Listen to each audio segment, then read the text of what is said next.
All right, guys, we are back home.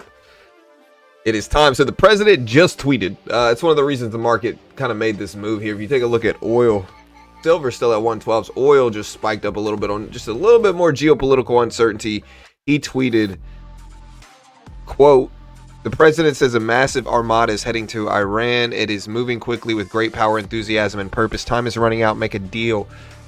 The next will be far worse." He went on to talk about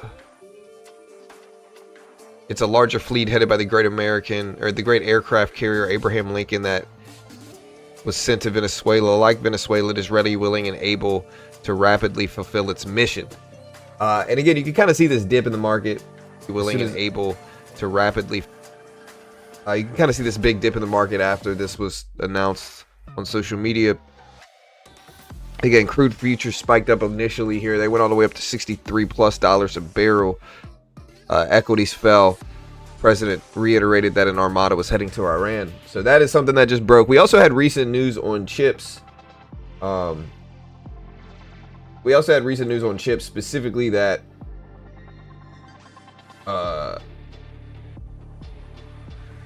China greenlit NVIDIA H200 sales. It's feeding the AI still has legs narrative, basically. And tech earnings, we had ASML release earnings. Here's ASML right here. They're up to 1540s for ASML. We also had Texas Instruments. Today we do have Starbucks, AT&T, GE, Verona, and a few others. But the big boys are, after the bell, Meta, Tesla, IBM, and what is it, Microsoft? Let me check. Something like that. Meta, Tesla, I believe in Microsoft earnings. But yeah, ASML actually missed EPS. They showed up at 855. Did beat revenue though. AT&T slightly beat as well. Corning beat EPS, missed revenue. Starbucks, we're waiting sometime before the open. But yeah, we got Meta, Microsoft, and Tesla earnings today. And look at the NASDAQ fall on this news.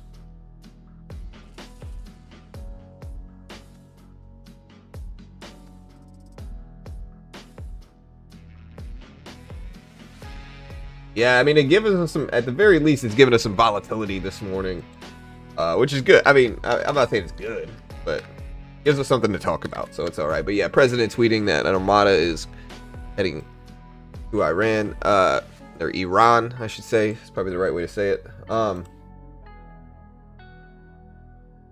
AI chips. Again, the H200 chips were unlocked. China did approve them. Deutsche is down 3% as some news hit. Stocks Europe 600 index extends decline to 0.6%.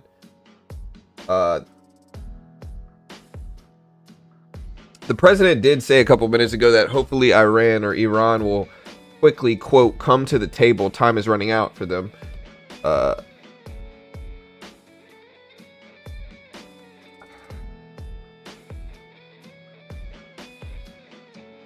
Also, Starmer says the UK and China will have to manage differences. So.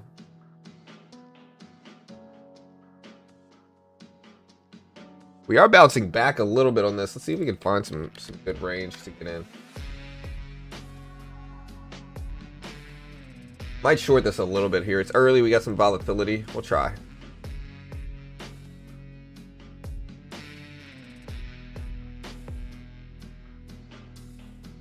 Add a little bit to this here. Take two. Get some dips down. Bitcoin, on the other hand, is all the way back up to almost 90,000. It was over 90 for a little while, a couple minutes ago. It's now at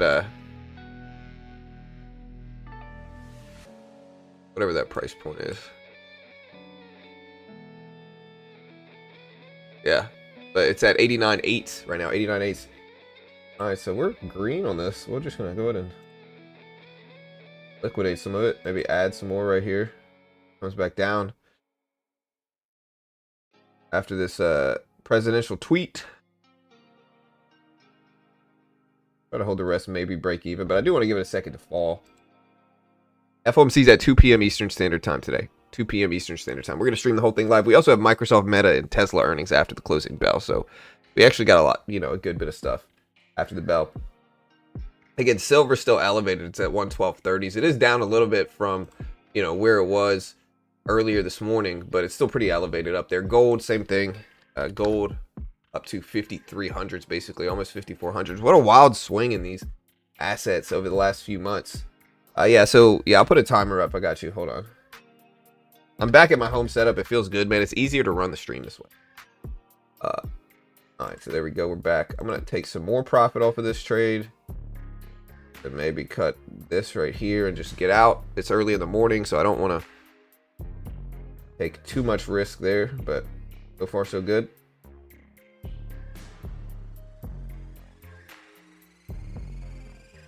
Amazon just fired 16,000 employees. Well, so when did that news come out? Let me see. Let's see whether this just dropped based off of market responses here. Yeah, this happened about an hour ago.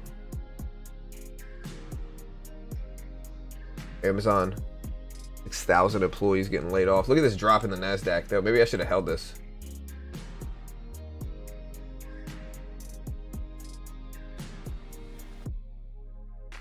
Bitcoin won't hold 90K. Yeah, I mean, it tries to get over 90. Look at the NASDAQ still falling down here. I'm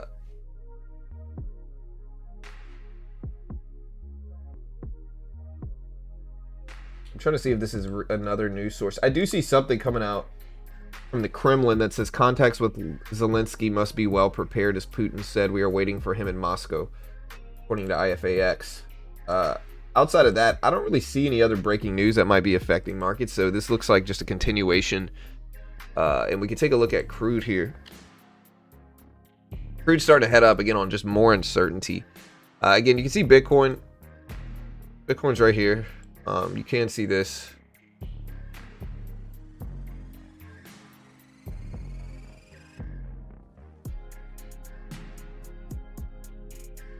Trying to get it to fit on the screen. I could always make my chart larger, I guess. Then I got it smaller, which is fine. I'll just do it that way. Again, look at gold, oil, all up.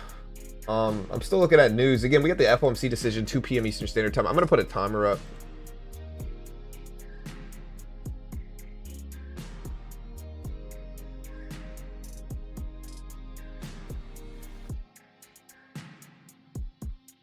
What is it? It's at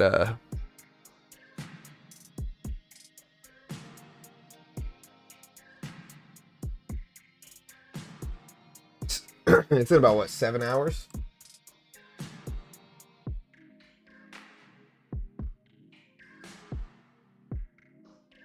I'm fear we're buying the rumor, sell the news. Let's do a poll here. So with everything going on,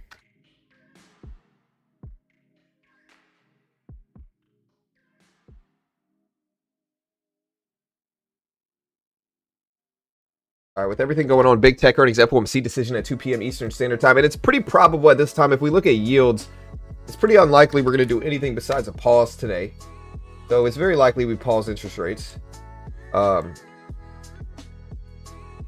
It's very likely we pause interest rates. Yields look like they're a little bit higher than what they were yesterday when I took a look. Let me see.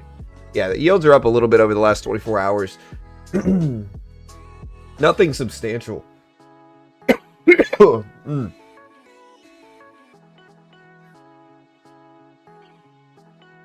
Yeah, nothing crazy, but we're up to 2.41% right now for treasuries. 2.41%. And again, we'll see if markets hold. The odds for a cut, it's unlikely we're going to cut, but the odds of a cut are currently about 2.8%. Now, this is always subject to change. We'll see if it does. But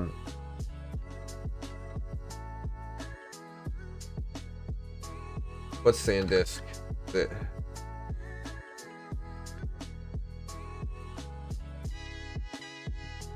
SNDK.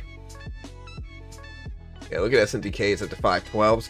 Nvidia up to 190s again after H200 chips are unlocked. So Nvidia news is good.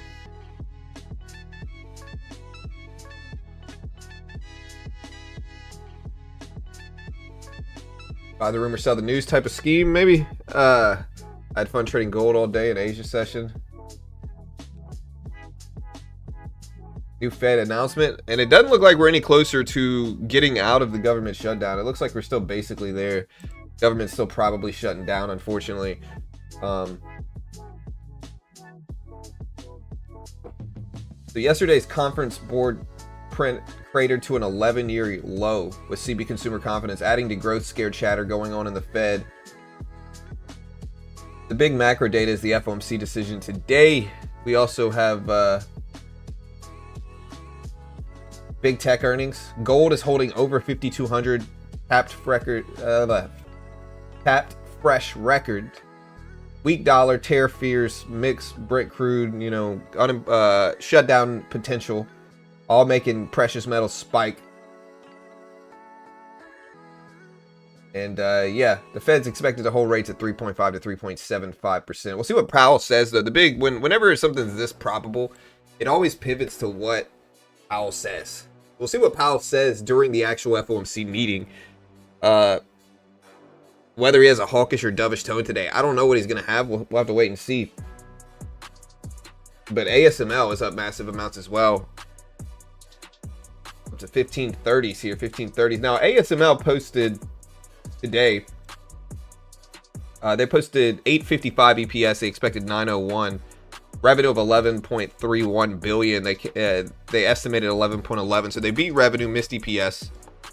Now maybe they have adjusted EPS numbers. I'll have to check, but they're still gapping up pretty substantially on this report.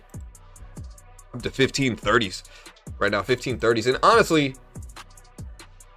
my stock positions have been doing pretty good. Kind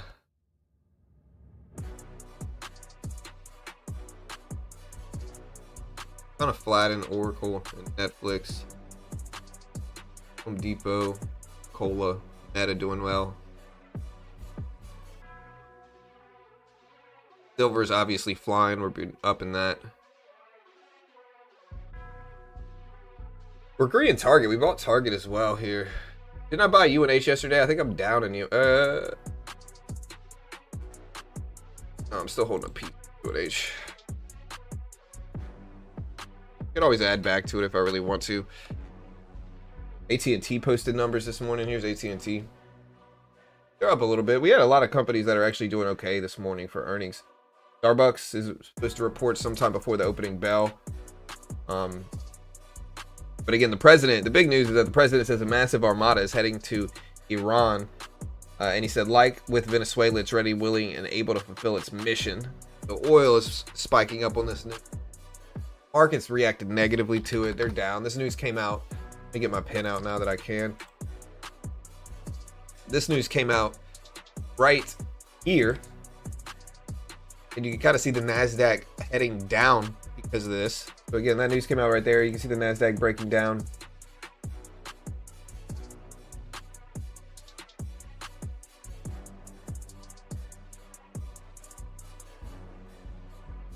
Tesla boost. Yeah, we have Tesla earnings after the closing bell today. So, excuse me. Today we have the FOMC decision, 2 p.m. Eastern Standard Time. 2 p.m. Eastern Standard Time, we got the Fed decision. 2:30, we have the press conference where we're going to figure out what Jerome Powell's outlook is. After that, we have big tech earnings. We've got Tesla, Microsoft, and Meta earnings dropping right at 4 p.m., right after 4 p.m. Some of them are 4:05. I think Microsoft's at 4 p.m. even, and Meta and Tesla are at 4:05 p.m. I believe we also have IBM earnings after the bell today, and we will be streaming for all of that as well here. But yeah, really interesting to see what we're going to get.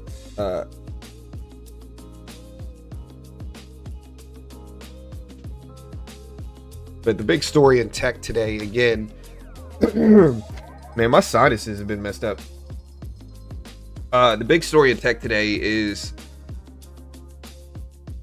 this morning is NVIDIA getting H200 chips approved in China. I think they got, I'll have to see the exact news. ASML is up. It posted record Q4 orders. It boosted its 26 sales outlook on AI chip demand and did announce a big buyback, all of which beat expectations. So that is why ASML is up.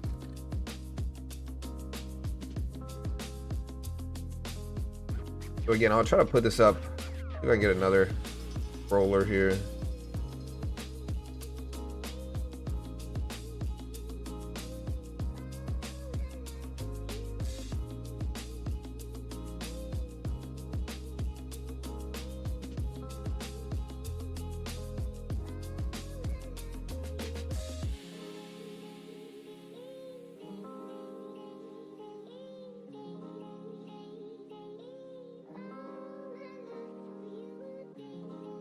Yeah, again, ASML up after beating. So China has approved imports of several 100,000 NVIDIA H200 AI chips for major platforms like ByteDance, Alibaba, Tencent. Again, the US already cleared H200 exports, but China just approved imports, which is good because we were worried about restrictions there for imports in China, specifically with our domestic chips, the H200 chips from NVIDIA. We were worried they weren't going to approve them and we weren't going to be able to ship them out to China, and that NVIDIA and other chip stocks were going to lose some business because China wouldn't approve them, right? So that news coming out that they did approve some of the H200 chips is a very good thing. It's one of the reasons, again, if you take a look at NVIDIA is up to 190s right now, and it's been struggling to get over 190s, but it is over it now. So we will see what happens here, but yeah, that's what's going on.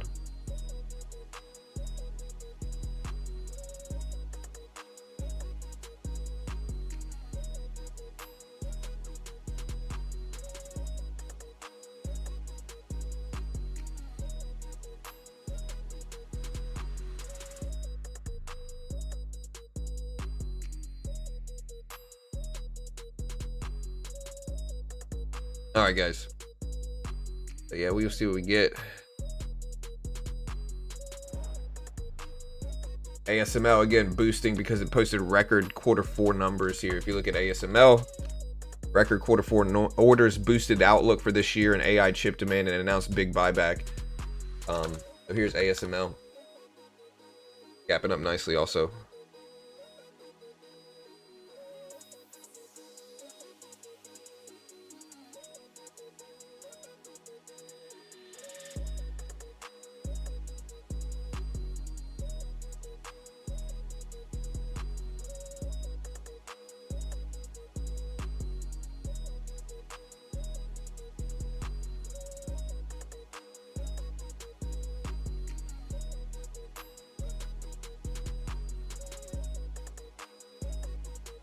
Yeah, I gotta find there it is. Fix the height here.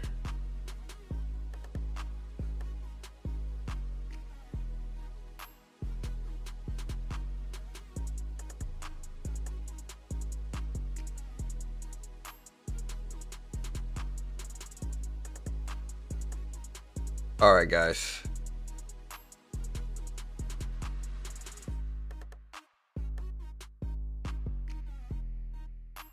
Who we get? Who we get today? It should be an interesting day.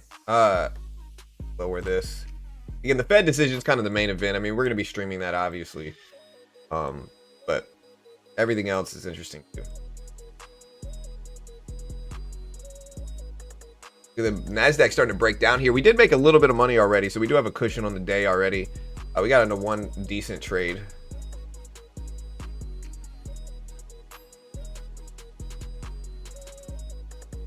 Market versus geopolitical instability. Yeah, President, I don't know if he's speaking today. I'm surprised we were running up before FOMC and earnings. Yeah, I mean, we're up for sure. I mean, the Nasdaq here is at the Q is at 636. The Nasdaq again sitting at 26,270s. Previous closing price is about 26,100s. So Nasdaq didn't break all-time highs today yet. All-time highs I think are 399. We hit 349, 26,349 on the NQ this morning. So we didn't technically break all-time highs, but the E-mini did. The E-mini broke all-time highs, got up to 7,043. This was at midnight last night. Again, 7,043 for the S&P 500, the E-mini S&P 500. So again, the E-mini did break up there. Nasdaq didn't quite get there, but we're basically there. We're really close to all-time highs. Very close. So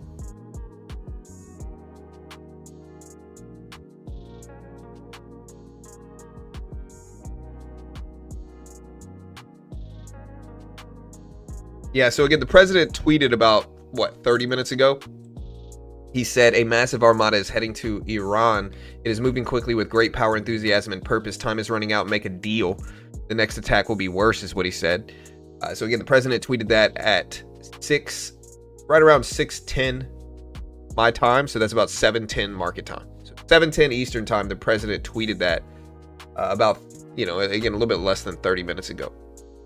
So that is what's affecting markets. This is what caused this drop right here from 315 down to 275 in the NASDAQ, is the president tweeting that.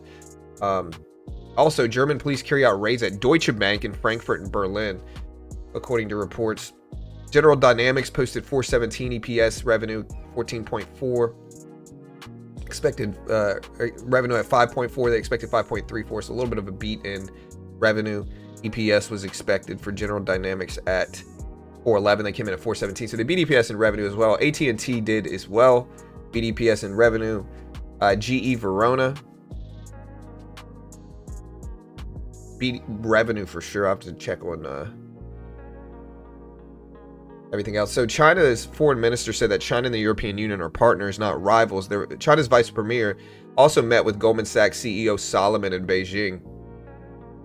We had some other earnings that came out this morning. But yeah, that is the breaking news today so far. We'll see what happens for the rest of the day. Again, U.S. Greenland threats, a wake-up call for EU on energy, says Jorgensen.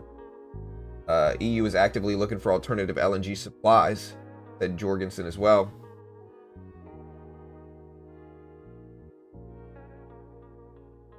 The question is it time to buy oil? I think is the real question. Is it time to buy oil? I don't know. I think you could argue it.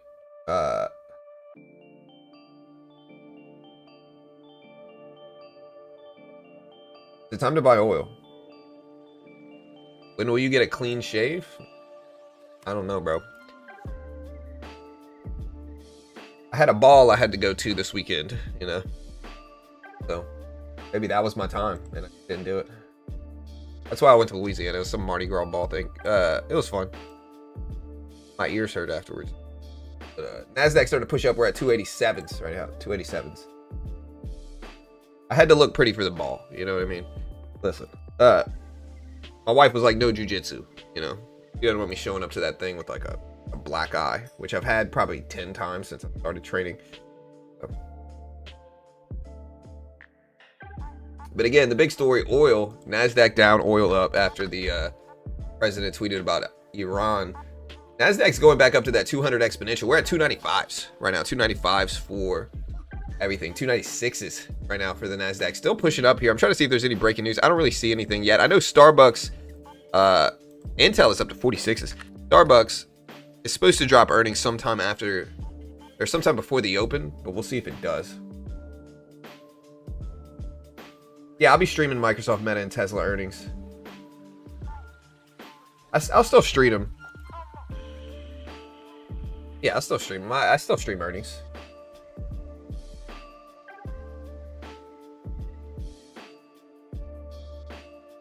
Got in a suit and tie. Yeah, I had to. It was a bow tie too.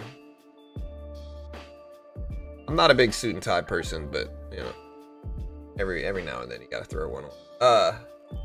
All right, guys, we did reject. Look at where we reject. Again, I talk about this level a lot. 200 exponential, rejecting this cleanly. 200 exponential. I don't know. Intel's up a lot today. Somebody said, is Intel a good buy? I don't know. Looking at our poll, 61% so far are bullish, 39% are bearish. Hey, nice K. Good job, dude.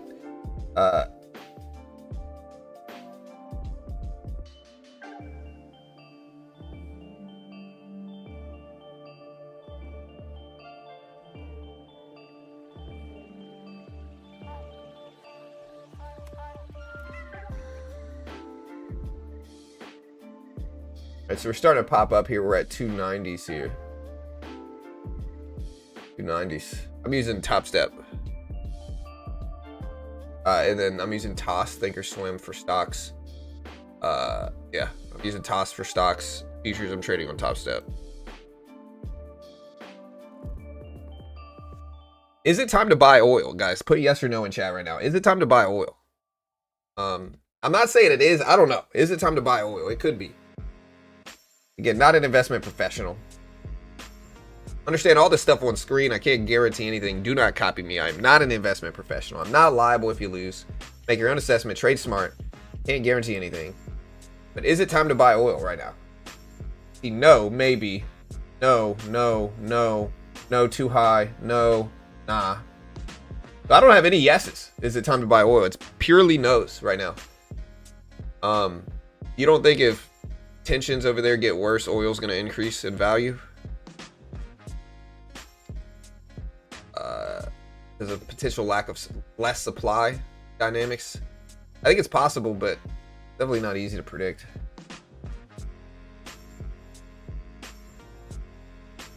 Too late to buy oil. It ran already.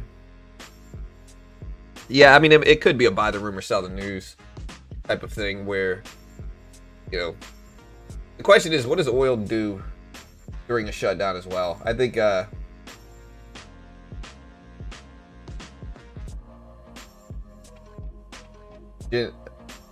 per YF, Gen Z has to cut down on their effort at work because they don't think it's worth it if they can't afford long-term financial goals. I mean,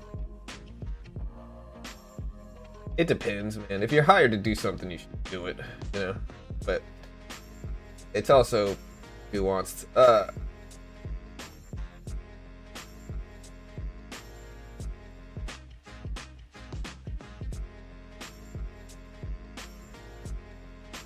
So many people saying no makes me want to buy oil. I honestly, I'm not even mad at that dynamic. That could be right. I don't know. Again, Biogen announces that the US FDA has granted breakthrough therapy designation for, and I hate pronouncing, litfilimab for the treatment of cutaneous lupus. So again, Biogen, BIIB symbol, FDA approval, breakthrough therapy designation. And outside of that, the news is pretty quiet here. We're just waiting. Big reports coming today. We got Nvidia, or no, we have Microsoft, Meta, Tesla, and IBM earnings after the closing bell today. We have the FOMC rate decision and accompanying press conference at 2:30, and these are very important reports. It's not the dot plot update. Look at Starbucks. Starbucks just came out with their numbers, and they're flying up right now. Look at Starbucks. Starbucks almost $100 a share right now, popping up, you know, at least a few percentages. It looks like more. Starbucks is up at least 4 or 5% right now on this move, up to almost $100 a share for Starbucks. And let's see if it drags some equities up.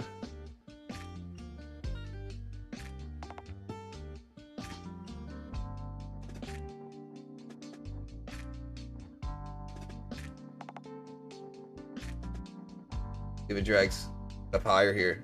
Get Starbucks popping.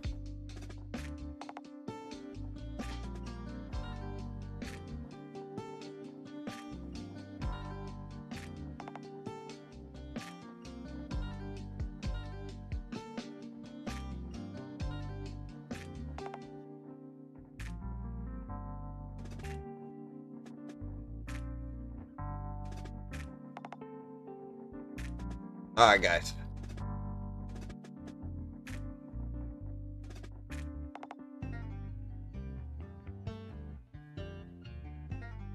Bro, I just want to say for the couple streamers that come on my feed, thanks for being a gentleman, humble, and grounded. I'm definitely a gentleman. I would say I'm the top 3 most gentlemanly person out there. You know.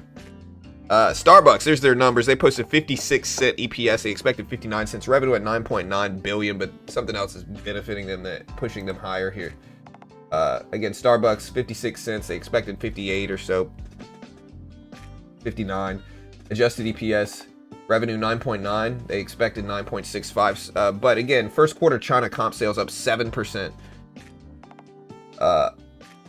Estimates were they would only be up 2.45%. So their quarter one China comp sales up 7%, over 100% better than expected. Adjusted operating margin at 10.1. They expected 10.3. First quarter adjusted EPS, again, 56 cents. They expected 59 cents. First quarter revenue, 9.9 billion versus 9.65 expected. Again, the Deutsche Bank rate apparently is about suspected money laundering by staff for Deutsche. Again, Starbucks is up on this report. Revenue beat is making it go up. EPS margins are probably less important for earnings. Like, generally speaking, And again, this is generally because they can always be outliers. But most of the time, revenue is really what's going to make a stock pop if it does good. I'm definitely a gentleman and a scholar guy. I am in Meta actually right now. My average price in Meta here, but I've scaled out of a position that I've been in for a long time. My average price in Meta is 603s. It's at 671s, but I am in Meta right now. Average price again 603. Technically it's 603.70 for Meta. So I am in that right now. Again, look at Starbucks 101s here. Again, oil up after the president tweeted about Iran. I just call it a tweet. I know it's on other platforms. I just call it a tweet because that's basically what it is.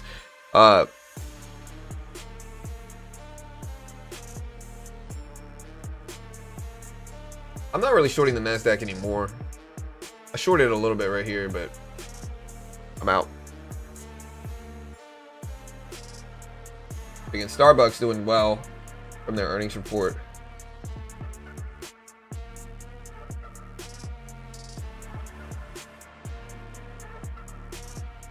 Yeah, Starbucks board declared a cash dividend of 62 cents a share. And Starbucks has kind of been beaten down for the last little bit as well, but it's up now.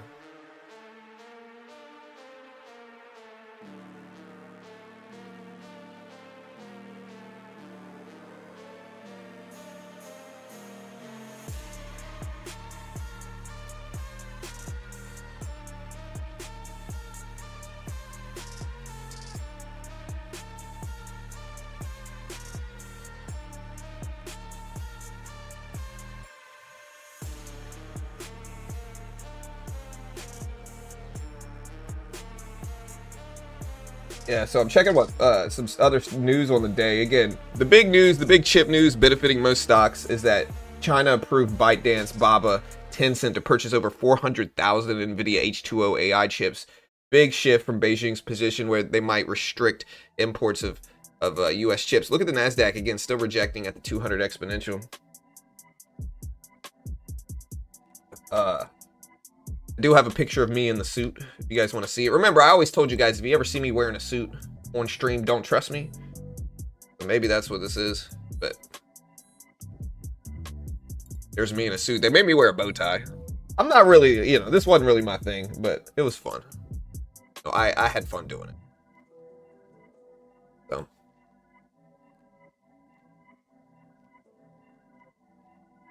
Gold flying up. Again, look at oil. Oil's up to almost $63 a barrel. Here's gold. Silver up to like, what, 112? Gold up to $5,300 an ounce in gold futures. Hit all-time highs again at what, 53.45? 53.45 for all, you know, for futures. What's with the necklace? It's Mardi Gras beads. If you're Louisianian, you understand.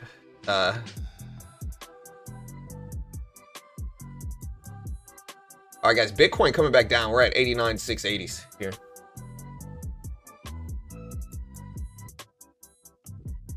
ASML makes the fabs. Yeah, so ASML benefiting from a couple different catalysts this morning. I mean, ASML did report earnings today. They posted record Q4 numbers. They boosted their 26 sales outlook on AI chip demand and announced a big new buyback, all of which beat expectations. And then we also had the NVIDIA chip news benefiting the entire chip sector as well. So you can see ASML boosted from this. They're up to like 15.33 a share right now for ASML. And so, yeah, they're up big on this stuff.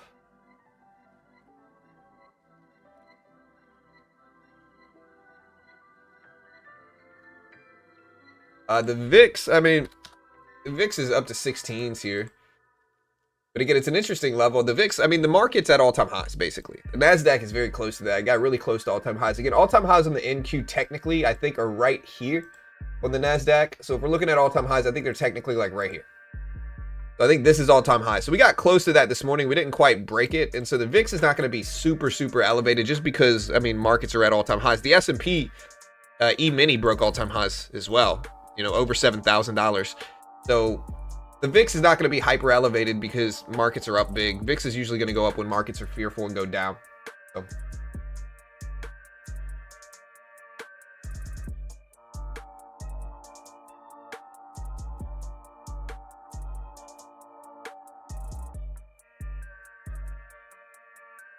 Again, crude futures up after the president tweeted about an armada to Iran. Crude is up. You know, you can see crude right here. Up to almost 63 a barrel. Bitcoin sitting at 89.70s. Gold regressing higher. Yeah, I mean that was his words. Armada was his words. You know. But yeah, so again, we'll see what happens. We do have big tech earnings after the bell as well. We got the FOMC decision at 2 p.m. We have the press conference at 2:30 where we're going to hear Powell speak regarding everything. And then we're going to have big tech earnings after the closing bell today. Specifically, we have Microsoft, Meta, Tesla, and IBM earnings after 4 p.m. today. We got a whole bunch of earnings reports coming out after the closing bell. That's going to be probably one of the biggest influences. So, yeah, it's a heavy day. It's a heavy day.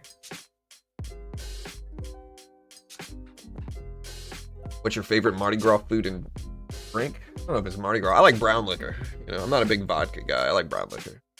Food, I like king cake, but I gave up sweets. I gave up sweets 2 years ago. Or not, I wish it was 2 years ago. I gave up sweets two weeks ago. And I followed it on my Baton Rouge trip. I gave it up. I didn't eat sweets. And it feels good, man. It feels good. I don't notice any difference. I'm just going to keep doing it. But yeah, so again, Microsoft, Meta, Tesla, earnings after the bell today. China approved the first batch of H200 chips for imports. Several hundred thousand, I think it was, 400,000 H200 chips approved for multiple different companies. Again, Amazon is cutting 16,000 jobs globally to, you know, get rid of some of the hiring they did over the last 5 years. Yeah, and more news today, but it's a big day. Yeah, I'm streaming the earnings for sure.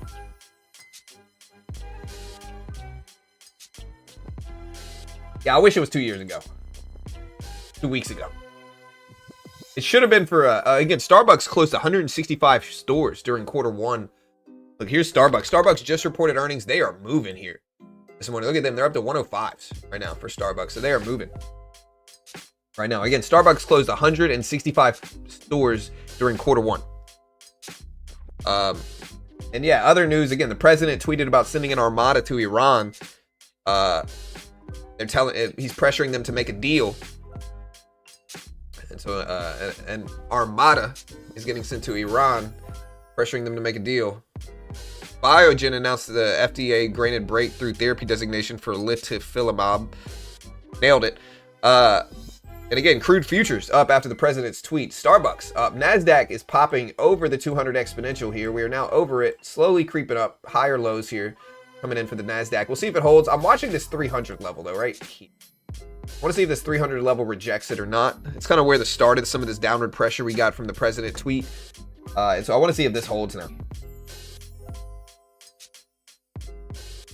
But Blaze. Again, GE Verona expects year-over-year growth in gas equipment orders in Q1 for the power unit in the conference call. Habits are hard. Yeah, my problem was sweets, man. Like I mean, I don't necessarily eat good either, but my problem is like every meal I'd want cookies afterwards, or I'd want ice cream or something like that. And once you get into the rhythm of that, it's really hard not to do it. The thing is though, like I gave it up. I don't feel any different. I actually feel a little bit better, and it's easy to like. You don't notice any difference. So like that short-term dopamine hit from eating sweets, you don't really notice it when you give it up. It's just kind of like, all right. You know, I'm sticking to it. I'm sticking to it.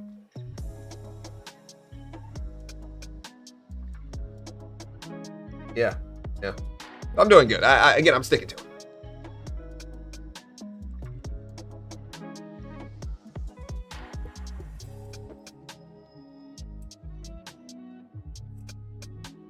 Dream sounds so much different on your phone. I mean, I don't know. I'm using the same mic I was using when I traveled over the last few days, but I do have a suppressor. It's a little bit more custom on my home PC setup. Starbucks again up to almost 105s here for Starbucks. Again, Starbucks up to almost 105. Here was Starbucks numbers. They posted these numbers right here. I'll put it in chat. Eat a full meal and you won't touch them. That's not true at all. You don't know me. You know, I will eat the biggest freaking meal ever, and then I can't eat another thing, but then I'll like, okay, let me go get some ice cream. So I usually intermittent fast as well, so I don't eat, and you know, usually I don't eat until 1 or 2 o'clock in the day. And so when I do eat, it's usually big meals, you know.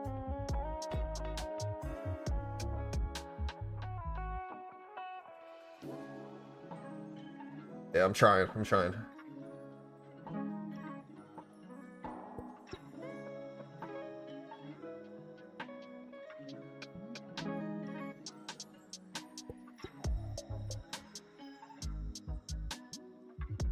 Yeah, I don't drink afternoon coffee. It's too much. I get some insomnia. But yeah, again, my portfolio is green on the day.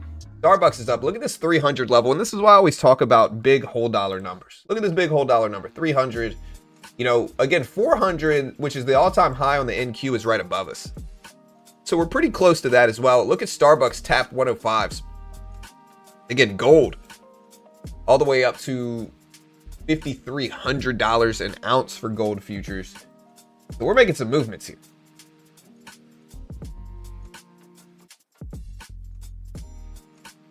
Yeah, we're making some moves. Let's see if we hold.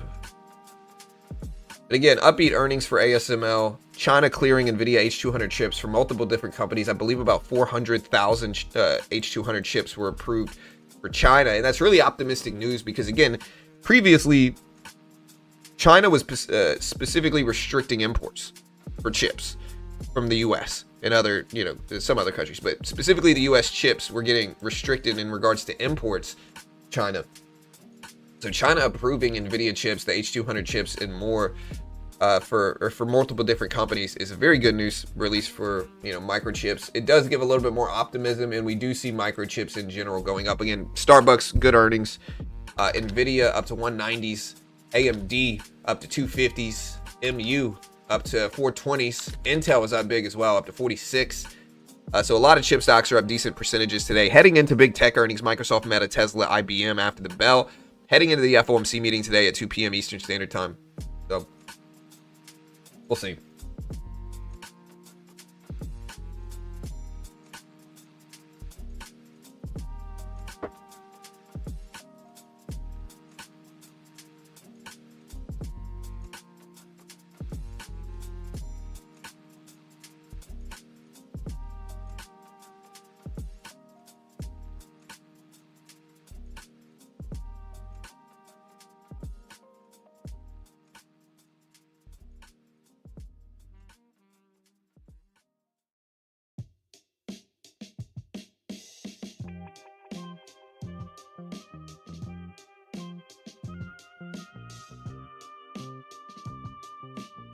All right, guys, check the chat. Again, we are kind of, I mean, we put it a little bit higher lows, but we're trending sideways still.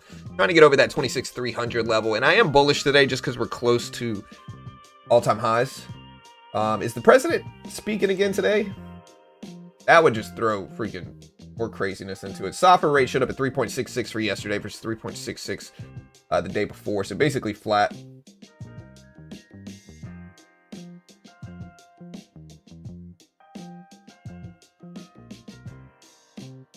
All right, hold on. The president is tweeting something about Bill Belichick. Hold on, let me see. The ads. Ads.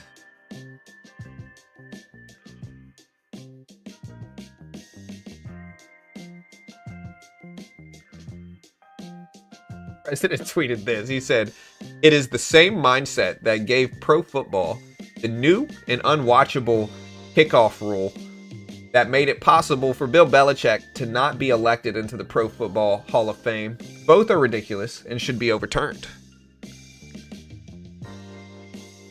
I mean, I don't think he's necessarily wrong here either, but you know.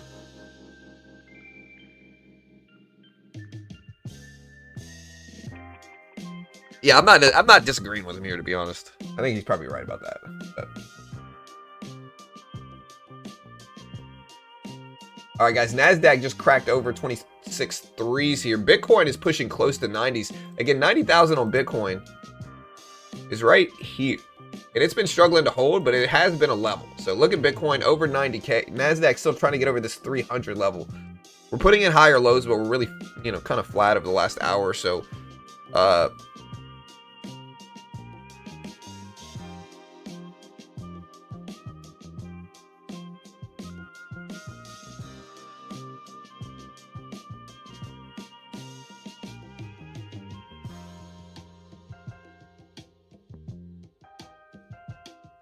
Apparently the president tweeted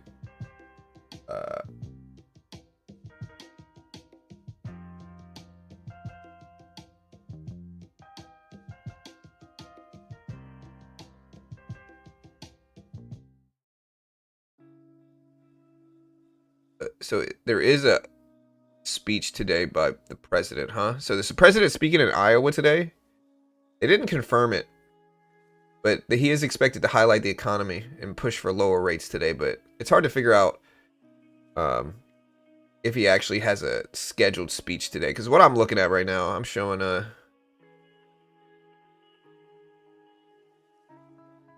me see when the president speaks. If you guys know when it is, let me know. Showing 2:30 p.m. Eastern Standard Time. About 30 minutes before the FOMC decision. Is that right? But it's hard to tell. Again, the crypto guys are just pushing nonstop. So it's hard to tell if it's real or if they're just hyping up social media posts.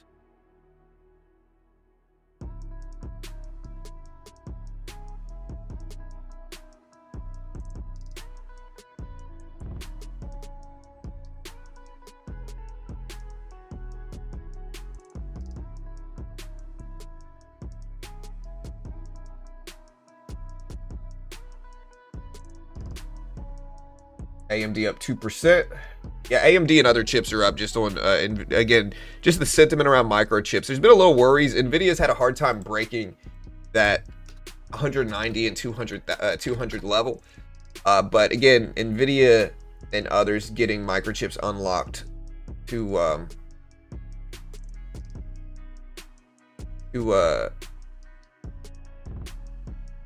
China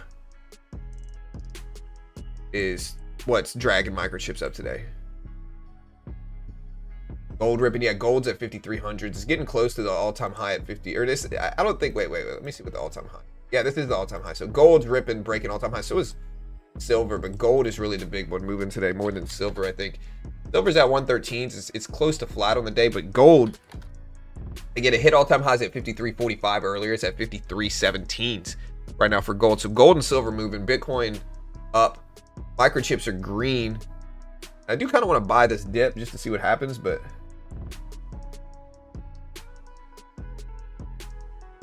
president speaks in less than 25 minutes. What do you see that scheduled? D3 up 13%.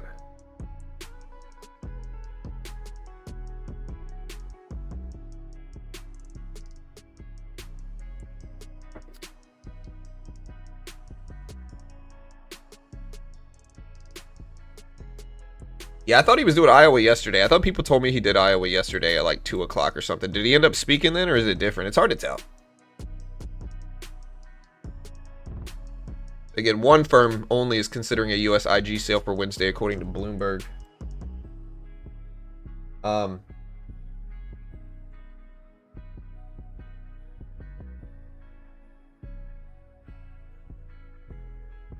we're sitting tight here waiting. Again, Powell's speech today. We had Starbucks. Again, they said they closed 165 stores during Q1. We had NVIDIA getting H200 chip sales unlocked to them. I think it's NVIDIA, ByteDance, and there's one more. It's NVIDIA, ByteDance, and Tencent. It's NVIDIA, ByteDance, Tencent, Alibaba. U.S. cleared H200 exports, and now China approved some H200 imports. It's helping chips today. Again, NASDAQ still right here at 26,300. Again, the president tweeted about sending an armada to Iran earlier. Oil spiking up almost to $63 a barrel here. NASDAQ originally reacted negatively. You can see that news again came out right here. So the Nasdaq's still net red from this news story, but we're still green on the day. See what happens moving forward.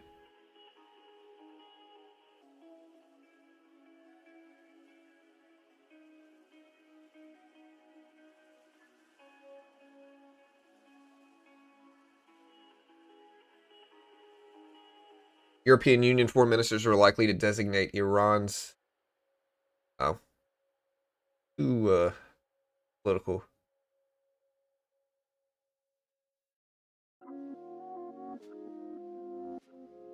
Let me check to see more about whether the president's speaking in 25 minutes.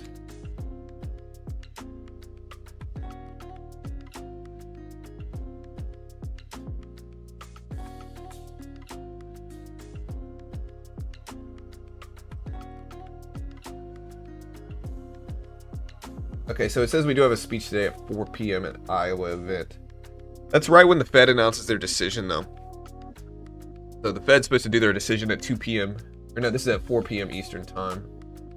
That's going to be right when the big tech earnings drop. We got Apple, or no, we have Meta, Microsoft, and Tesla, IBM earnings right at 4 p.m. So volatility may be coming.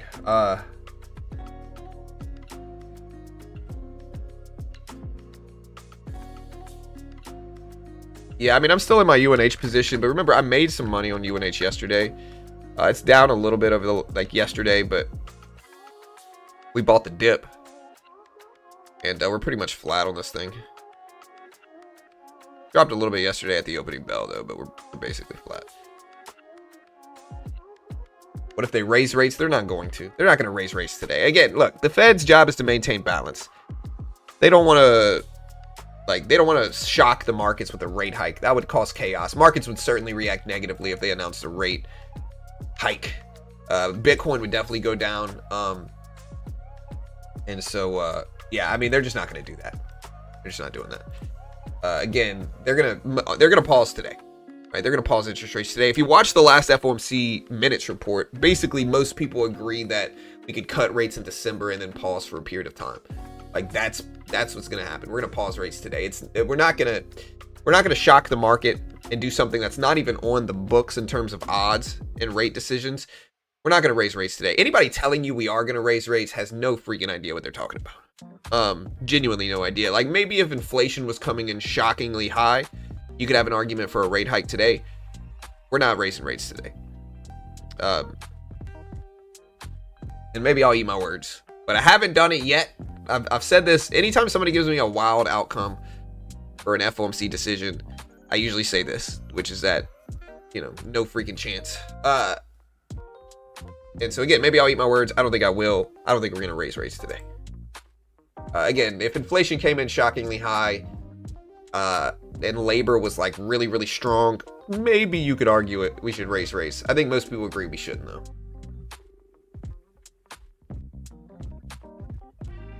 Maybe. Again, I don't think we're raising rates this year, but that's a little bit higher likelihood of happening.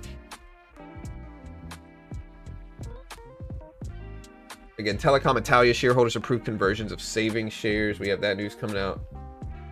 And we had some tech earnings. We had, again, Starbucks come out. They beat EPS, or they missed EPS, beat revenue, but they still reacted really, really well.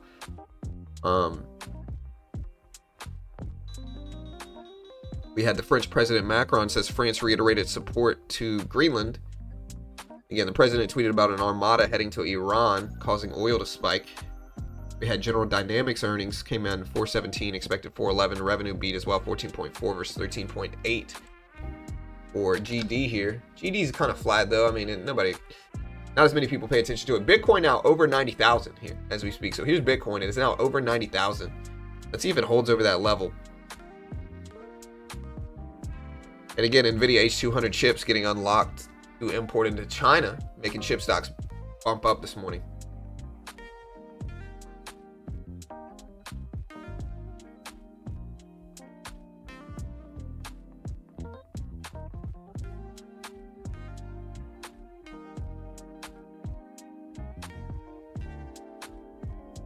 Bro, social media with regards to when the president speaks is ridiculous. Somebody says it's at 11 o'clock Eastern Standard Time today.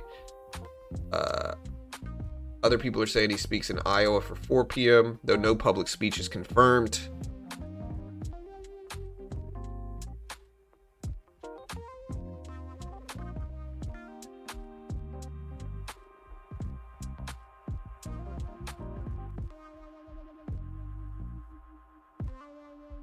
Alright.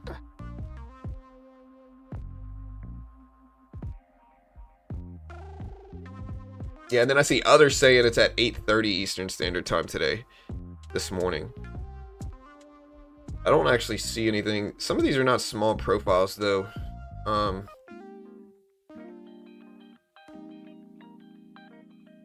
Maybe he does speak. Again, I am showing some. 13:30 UTS. But we'll see. I mean, it is the Fed decision day.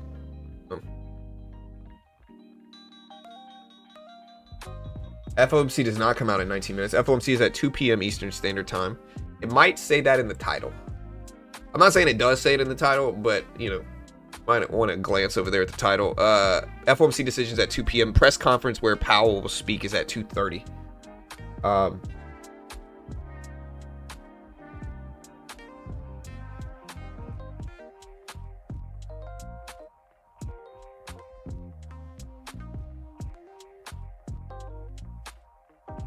President tweets or speaks in his sleep.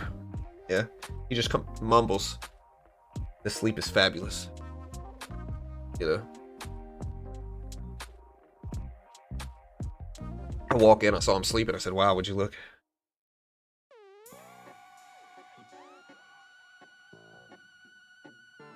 We don't have CPI inflation data today either. We don't have any economic reports, to be honest. Nasdaq's still falling down here. Look at the Nasdaq dip. Let's see if we can figure out why. Nasdaq's falling down, though. Nvidia's starting to turn a little bit. ASML's moving down. Tesla's at 430s.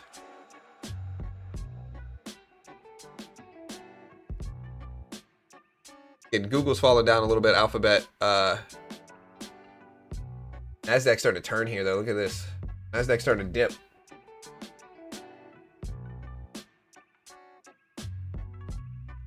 We do have the Bank of Canada rate decision today, right? Yeah, we do have the Bank of Canada rate decision.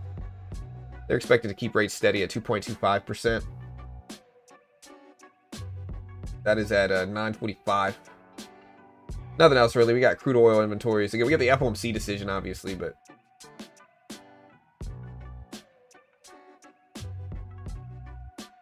have they ever ruled on tariffs? No, and we're probably not going to get a tariff update until at the very least. Look at the market bounce back up. We're probably not going to get a tariff update until, you know, February 20th, I believe is the date now. February 20th is what it's looking like. It's not certain, but it's what it's looking like.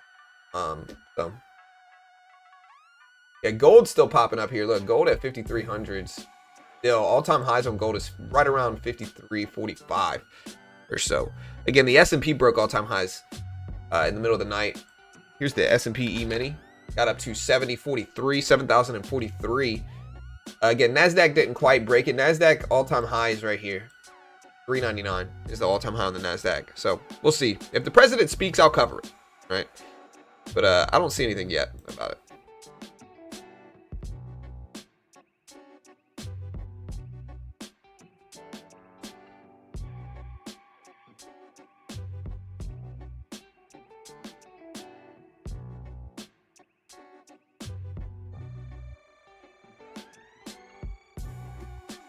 Yeah, Bitcoin up to over 90,000. Holding support there too. It just dipped down to test it.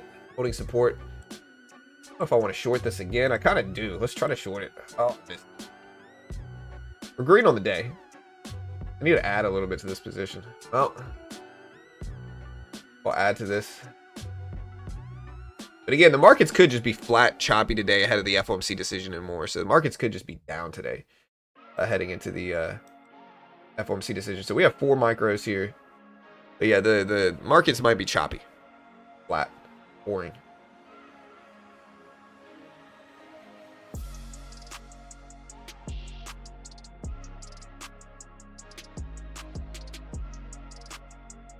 Nvidia is right here at the 200 exponential and VWAP level. This might not be the best place to short. I'm gonna liquidate some of this just in case.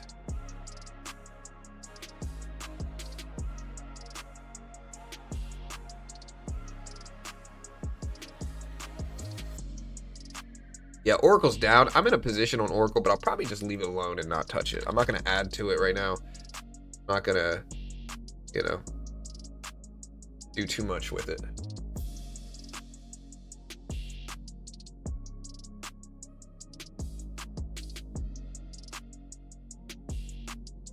Rich Tech Robotics.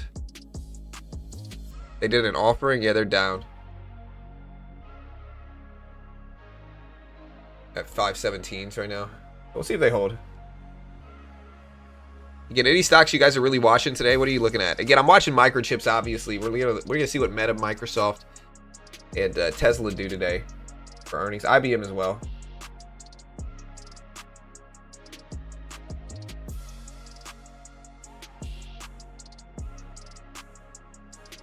Deutsche says gold prices could climb up to $6,000 an ounce this year, driven by weak U.S. dollar. All right, we're gonna have to cut this.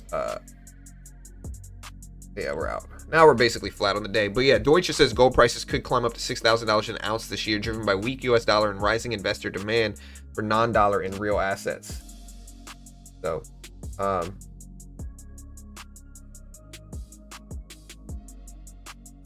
again, market's crazy. The president threatened attacks in Iran, like Venezuela, said the U.S. dollar is doing great after losing 10% of its value.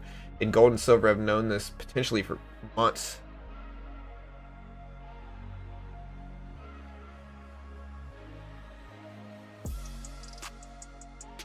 When does gold break $6,000 an ounce, chat? Let me know when you think gold will break 6K an ounce. It's up there. I mean, I don't know if it's going to be today. It could be with the volatility that we're getting. Here's gold. I mean, it would have to go up $700 an ounce today, which is six. It'd have to go up 555 an ounce. Actually, or no, 655 an ounce. But we'll see. That's still a big move intraday. We do have the volatility to maybe cause it today, but it's not. I wouldn't say it's the base case. 3 months, gold easy trade. 6K gold this year easily might happen in a few months. Gold will be 6,000 this week. Yeah, maybe. We'll see. Yeah, USAR wildly volatile. Yesterday hit 40.2s. Today's at 26.26.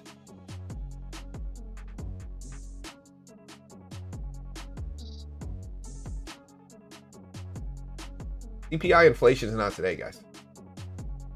We don't have CPI inflation this week.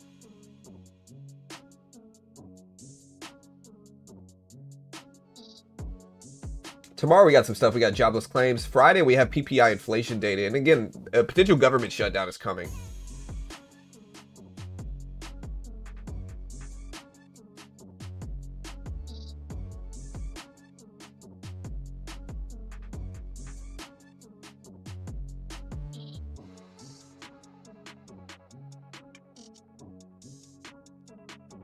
Silver, yeah, silver's at what, like 112s? 113s, 114s actually.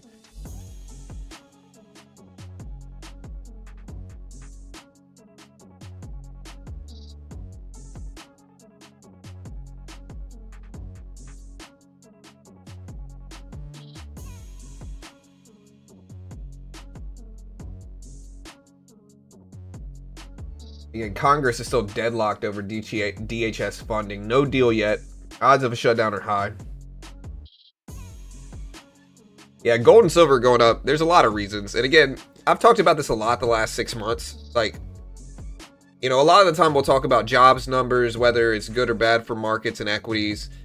One of the things I've said is that either way we go, there's uncertainty, right? If we bring rates down too low, we have uncertain times and people might worry about inflation and hedge with gold. If rates stay high for too long, we might be headed towards a recession, and then people are going to hedge against, you know, markets with gold and silver. And so either way you look at it, rising worries about tariffs, partial government shutdown, geopolitical flare-ups, people are just going to safe havens. A weaker dollar, expectations of easier Fed policy this year, heavier central bank buying or reducing They're reinforcing this. So again, gold is acting as kind of a hedge against uncertainty in fiscal and monetary policy stuff. You know, rather than like weak GDP or economic data. You know, like that's what we're seeing. We really see strong GDP and economic reports, but macro hedge, physical market makes silver trade like leverage, and that's pushing it higher. Again, that's why silver's up here. I should have waited for this 200 exponential. But again, markets could be flat. A lot of the time ahead of FOMC decisions, markets are flat. And it's not just the FOMC decision today. It is the FOMC decision and big tech earnings after the closing bell. So we got a lot of stuff going on that might cause sideways chop leading into it. You know, so again, 2 p.m. Eastern time today, we get the Fed decision, 2:30 the press conference. So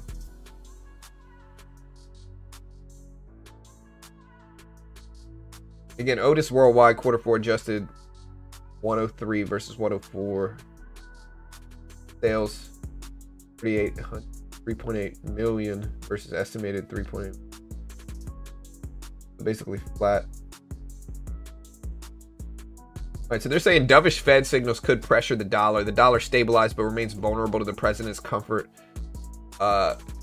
signal comfort with weaker currency, rising expectations of dovish Fed. Here's the Dixie right here if you want to look at it. It's been falling down for the last few days, although it is up a little bit today. Look at the dollar over the last 2 weeks here. The Dixie has dipped down big. Now let's talk about it. Like, so what stocks should we watch if the government shuts down, which it probably is? Like what, not just what stocks, but what sectors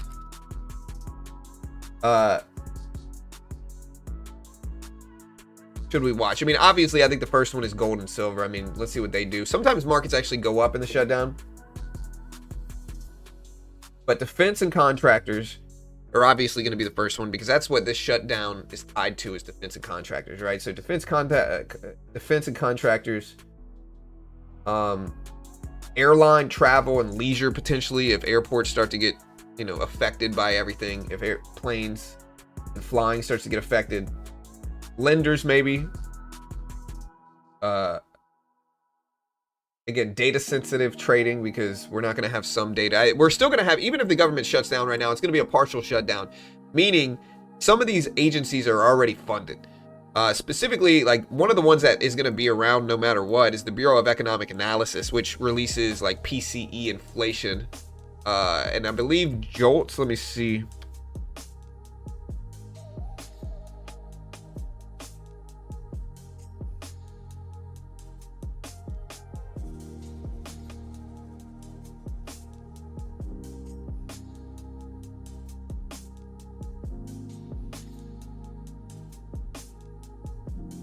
All right, so yeah, the BEA, I know they released the Personal Consumption Expenditure Index, PCE inflation, which I believe we got last week for PCE. But they basically released GDP and PCE data. So at the very least, we're going to get GDP every month, and we're going to get PCE inflation every month. But again, the big one that needs to get funded still, and that would shut down if the government shuts down, is the Bureau of Labor Statistics, BLS, right? So that's CPI, that's jobs, that's the monthly labor report, that's CPI inflation, PPI inflation. And so those are the ones that I hope we get a deal done. I really do, but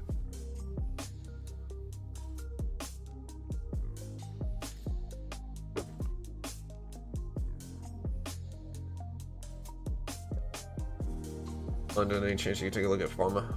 I mean, you can throw them up. I'll look at them, but I might not say good things. If they're low float penny stocks, especially biotech and pharmaceuticals, I might not say good things about the chart, because usually the charts are not good things. They don't look good.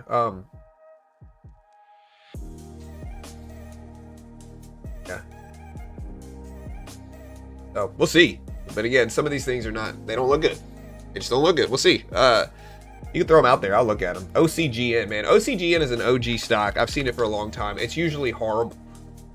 Although I will give it a little. This year it doesn't look as bad, but you know, look at the long-term chart here. This is what you got to look at. Terrible long-term chart. This thing has gotten pumped and dumped. Never held. It's obviously been reverse split over and over and over and over again. So they have basically inflated the price, diluted shares, and inflated the price constantly over the last few years. Again, silver up to 114s right now. But yeah, it's not really. The pawn saying silver's getting wild. Refineries have stopped locking in prices for coin and bullion. The refineries are now paying shops 10 to 14 days after their silver is submitted. It's when it actually gets processed in the backlog. Smaller shops are struggling because they can't keep cash coming in to buy it and aren't selling enough to stay afloat. Small shops have started to stop taking in silver. Yeah, so basically, like, what he's saying is imagine buying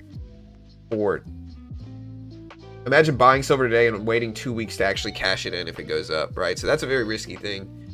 But silver's still up there. Gold is higher today. Gold is acting more momentum heavy this morning. But yeah, that's an interesting dynamic for silver here.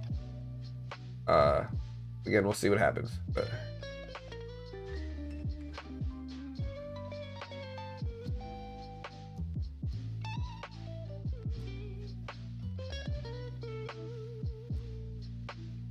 yeah, I saw Rich Tech Robotics. I saw RR. It's up. It was up originally this morning, but now it's down after what offering news.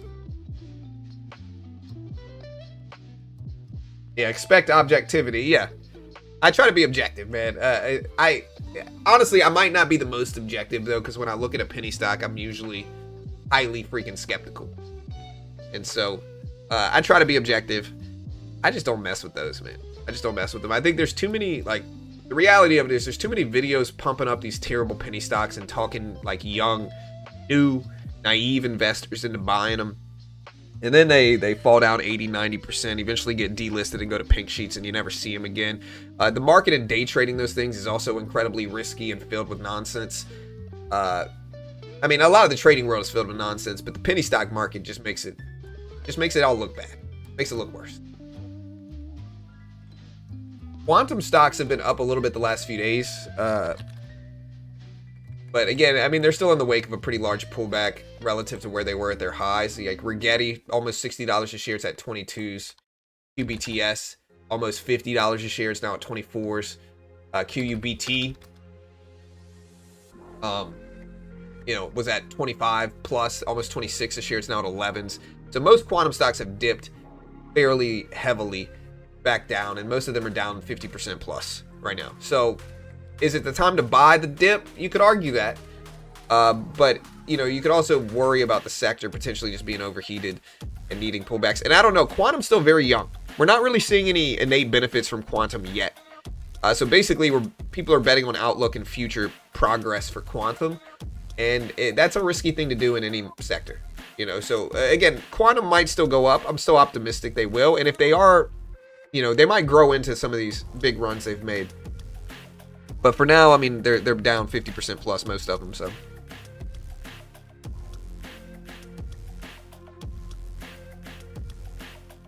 Selling AMC today, finally admitted defeat. I lost a fortune. Yeah, I mean, AMC, bro.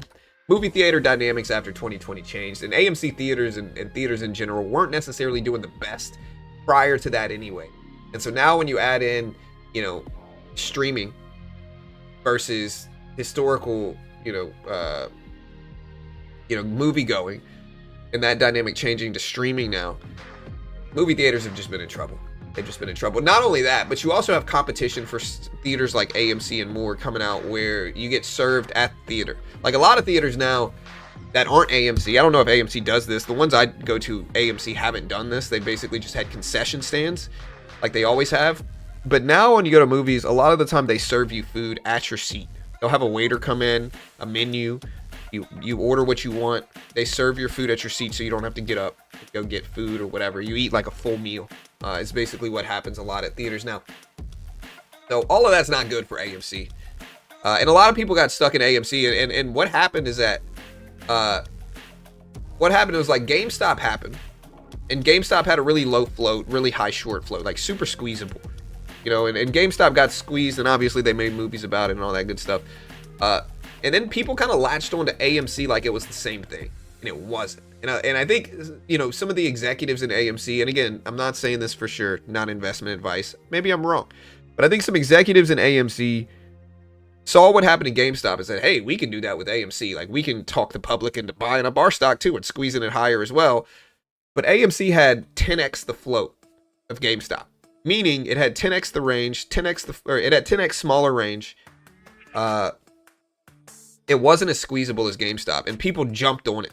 And then again, influencers took it off. So like, you had a bunch of influence on social media and Twitter, basically just promote it. Like every day, there's a new conspiracy theory about why AMC is gonna run, right? And while this was going on, I was critical of this. I told people the truth behind it. A lot of people didn't like me and said I was just a hater. But again, I told people the reality of it, which is like, hey, AMC's not GameStop. It's not the same thing. And again, eventually AMC just kind of crumbled. So maybe they'll succeed. I don't know. Again, I'm still mad about my pizza. You guys know me. I went to AMC theaters not that long ago. Ordered a pizza. Came in a huge box. I was with my daughter, so we were planning on splitting it if it was a normal size pizza.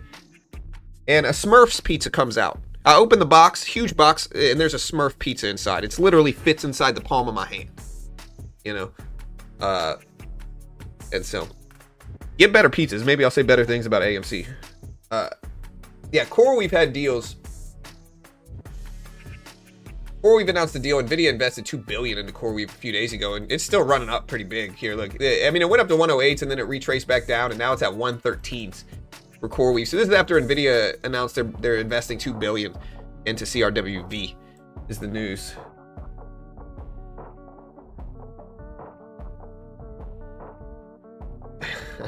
No, I'm not one to complain. I don't complain. I mean, I ate the pizza.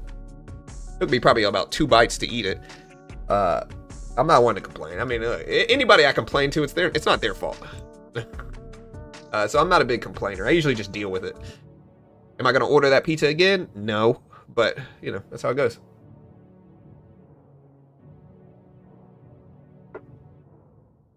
I do have a picture of it. You guys want to see it?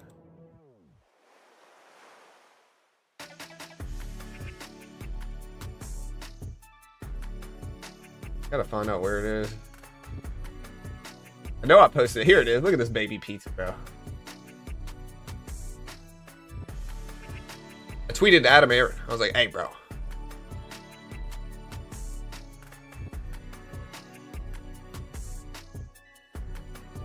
And again, I know what you're thinking. No, I do not have giant hands. All right. I mean, they're not the smallest hands ever, but I don't have giant hands. I know that's what you're thinking. Not true. Not true.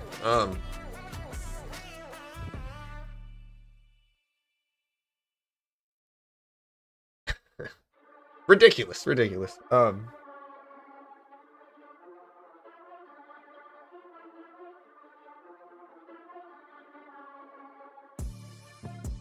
right, guys. Nasdaq's still very flat here. Very flat. I got a Costco. Yeah, Costco's where, you know, that's where you go.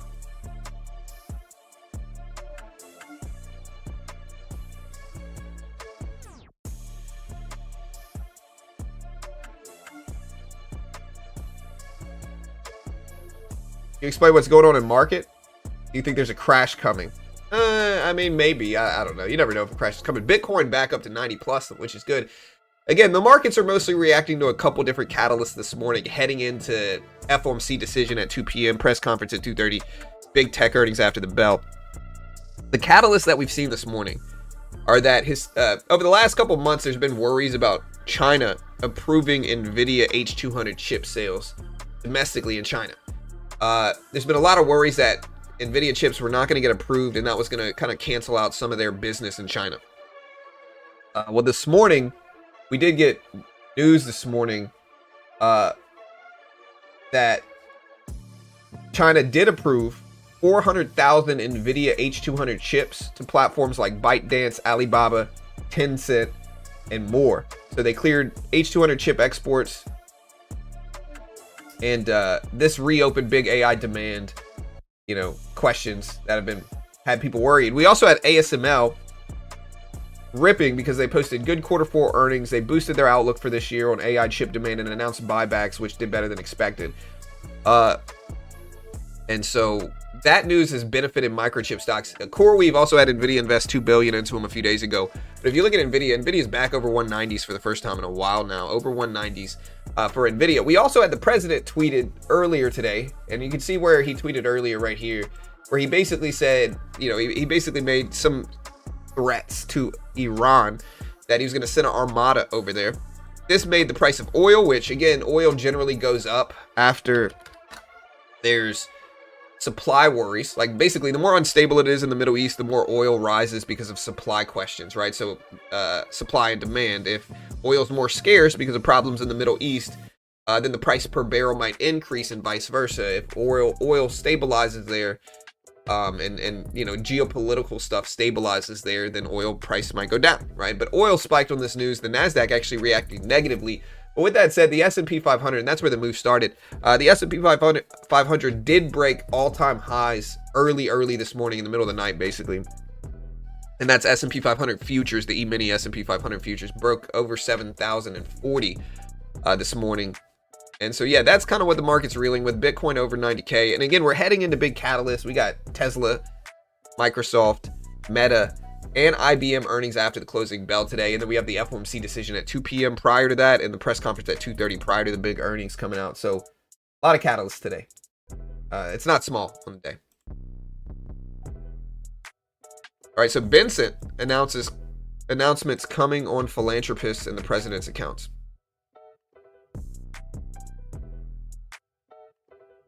Again, he said announcements coming on philanthropists and Trump accounts.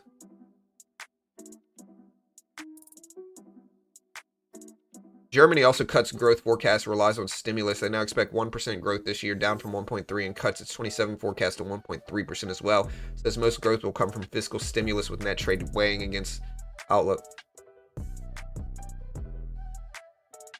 But I don't see the president tweeting right now.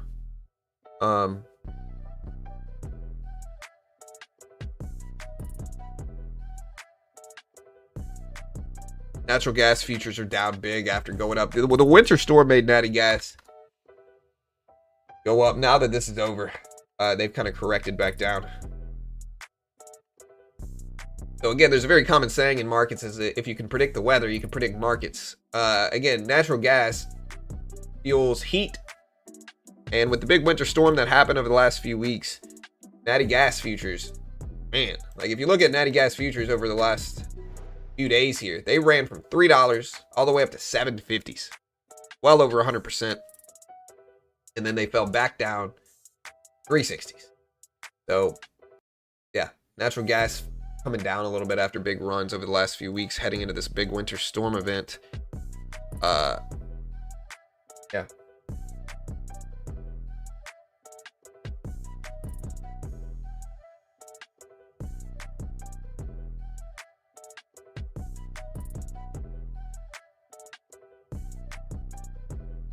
No cut today. Yeah, we're not. I mean, there's a chance we cut, but it's not very high. It's like 2.6% or something like that, 2.8%. So we'll see. Yeah, Netflix. I ended up buying the dip. I'm in Netflix right now. I mean, we're green on the day, specifically from Oracle and Silver, as well as United Health.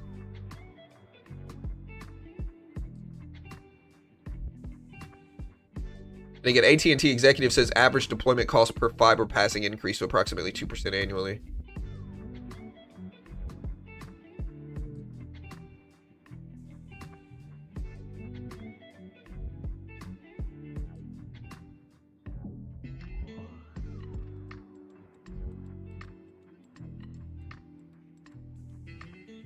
All right, guys. Elevance Health expects Medicaid memberships to decline, and acuity of the population may shift over time. 26 is the year of execution and repositioning in the conference call.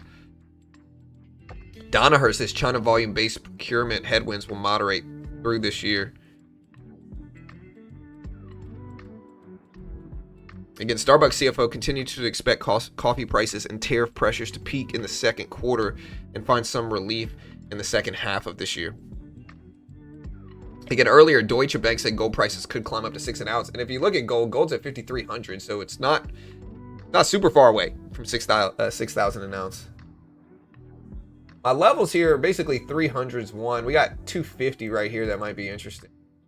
And those are really the only levels I'm looking at right now that I'm confident in. Maybe you might have one here at like 290. That's a big maybe. I'm gonna change the color of this one. I don't like it as much. But 250, 300, and 200 maybe the levels I'm watching on you. This 290 level is also right around the 200 exponential, and so maybe that'll be a pivot point that I'm looking at. It's kind of the logic.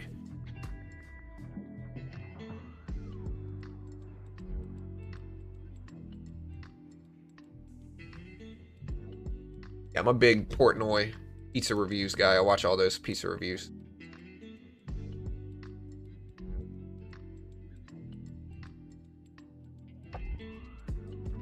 All right, guys. Again, heading into the opening bell today, we'll see what we get. We do have the FOMC decision today. 2 o'clock, 2:30 press conference.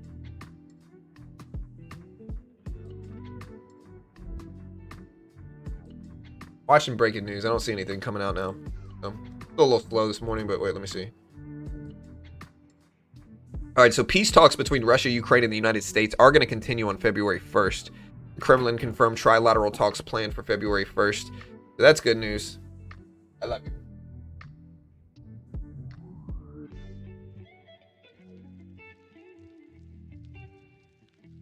All right. Gold is down. Yeah, I mean, it's dipping down a little bit with the NASDAQ and everything else, but stuff was pretty elevated. One thing that's rising is Bitcoin, up to 90.286 thousand. So, again, Bitcoin rising here this morning.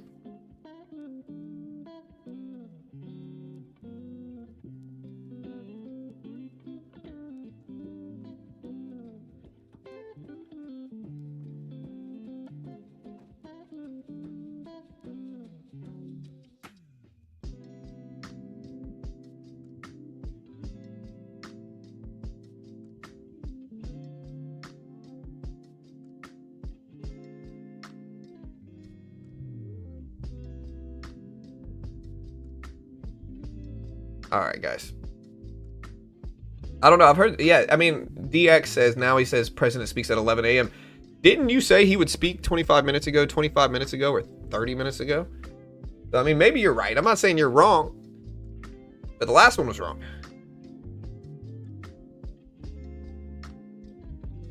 The Kremlin says this should be discussed behind closed doors. Delhi going to open their own stablecoin.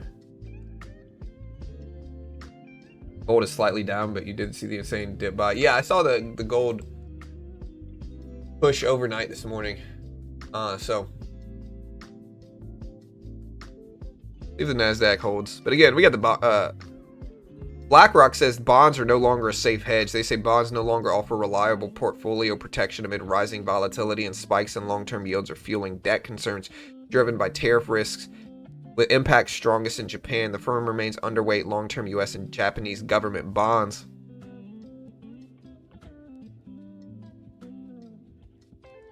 Again, we got the big FOMC decision today, 8:30 Eastern Standard Time. We'll see what we get.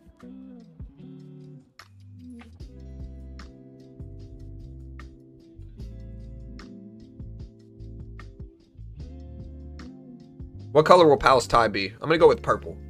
Like a light purple is what I'm going with. You know. What if Powell got mad and just showed up with a red tie? You know he's serious if he does.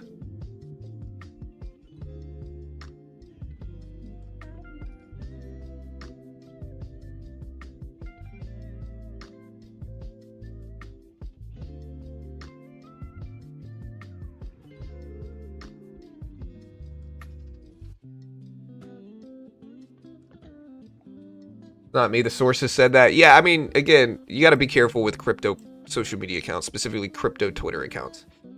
They just say some stuff. They just say whatever's the most hyped up thing to say, they say it. Doesn't matter accuracy.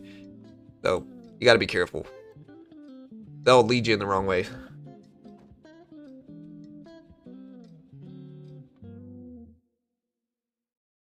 Yeah, what's the news?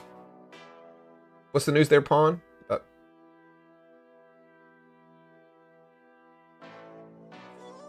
Green tie just once? Yeah, I mean, maybe.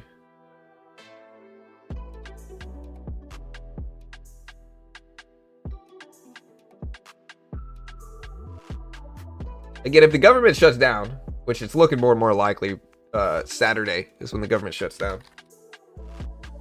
Well, there's a lot of yeah, Congress locked in standoff.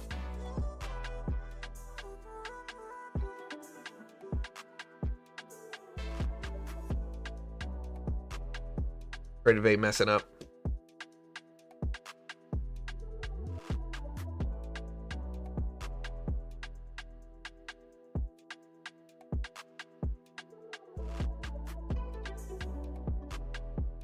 All right, 261s on the NASDAQ. Again, we're mostly flat, but I'm almost curious in buying this up just based off of the range. I might actually try.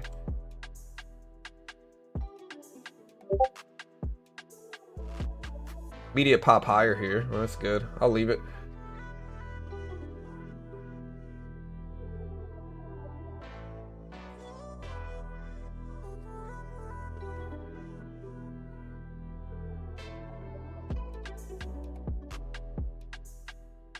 Maybe this is a greedy buy, but it's a pretty small trade. And again, the U.S., Russia, and Ukraine are apparently going to resume talks on the 1st of next month. In a few days. This would be Sunday. This upcoming Sunday.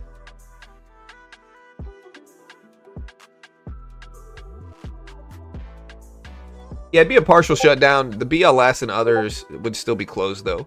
So while it's partial, it's still not small. Yeah.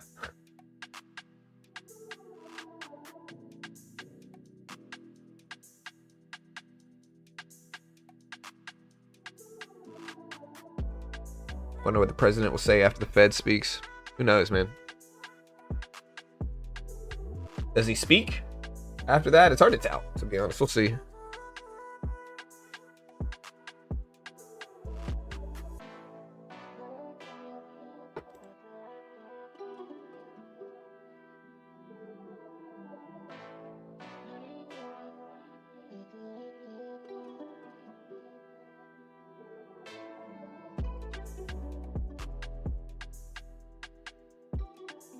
All right, guys. So we had Tom Lee speaking about crypto again, but all right, look at this trade. You love to see it. I'm gonna go ahead and cut a little bit right here. I'll get out the rest right there. We are now green again on the day. Looking for range, and we got the range. See if markets wake up a little bit now. I mean, again, we're still pretty green on the day. A lot of stuff is around all-time highs. Specifically, S&P around all-time highs. NASDAQ is close enough to all-time highs. S&P broke all-time highs over 7,000. Bitcoin back over 90K. We're doing okay. We're doing all right.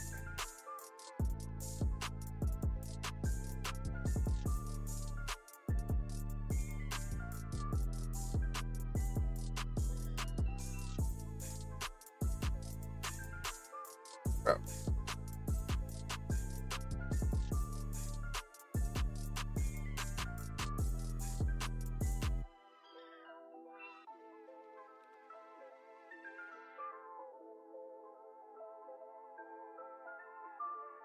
Whenever a pullback will happen, Bitcoin on a struggle sheet would dump back down after 90,000 resistance. I mean, we're over 90K now. I am watching 90K heavily.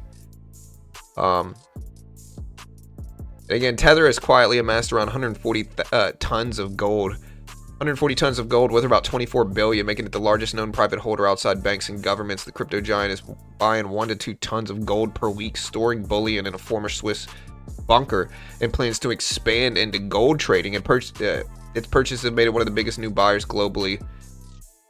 Record highs over $5,200 an ounce. So Tether is basically helped prop gold up. Physical metal expects it to reach up to 10 billion in circulation. It says it views gold like a central bank reserve asset and sees growing demand as trust in fiat currency weakens.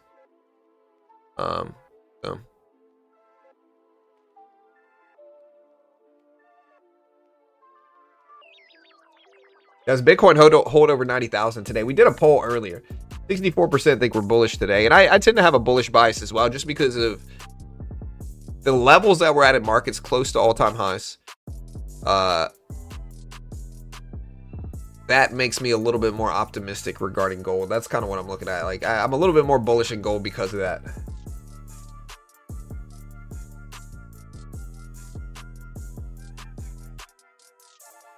Yeah, the Dixie weakening here. Again, Dixie has fell from almost 99.50s down to 96 just in the last few weeks. The NASDAQ's climbing higher here, though. And here's 200 exponential 290. Let's see if we can attack more chop here. But it's definitely not easy money to be making here. Let's try to short this. I mean, we're trading small in pre-market, but we are green on the day, which is good. If we chop back down is what I'm looking for. There we go. A little bit off there. There we go. Got it right there. Nicely green on the day now. Catching this. Again, we got two levels right around each other. We got the 200 exponential here, as well as 290 support or resistance level. And so that's precisely where we rejected on that chart, which is good to see. Elevance is going to allocate $2.3 billion to share repurchases this year in 2026. Again, I'm betting the NASDAQ chops today. If you zoom in, I mean, we got a couple levels right around each other, but I'm betting the NASDAQ chops.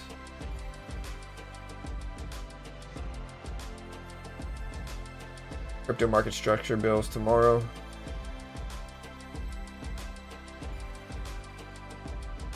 Powell's going to say nothing like usual. I mean, I don't know. Powell's going to say the labor market is... This is what I guess... This is what my guess is for Powell today. I think Powell is going to say something like inflation has cooled but still remains over their 2% target. I think he's going to say the labor market is showing less risk than it did 3 to 6 months ago. And so because of that balance and risks, Fed chose to pause rates today, and you know, we're gonna take it month by month using data to guide us. You know, and basically he's gonna be data dependent. He's gonna refuse to comment on the base case of when the next rate cut is. He's gonna get asked, of course, but he's not gonna comment on it. That's my guess for Powell today. I think that's what Powell's gonna say. So Powell's gonna be neutral and pause, is what I'm thinking today. Powell speaks at 2:30 p.m. Eastern Standard Time.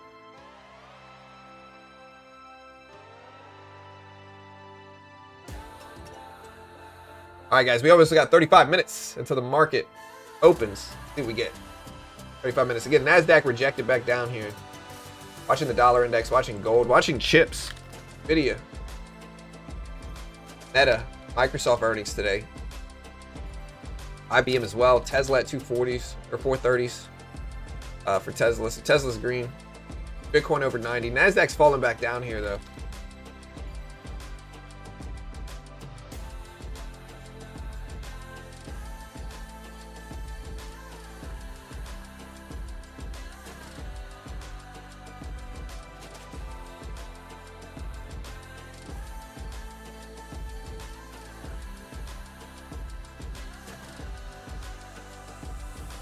We're falling down. Let's see what happens. Yeah, 263s.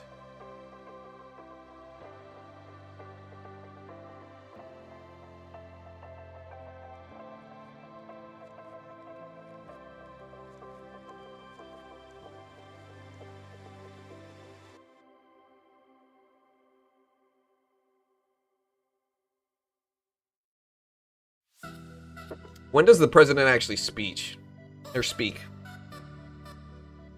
Again, I don't see anything about him speaking. Maybe at 11 he speaks. That's what I'm looking at. Let's see. See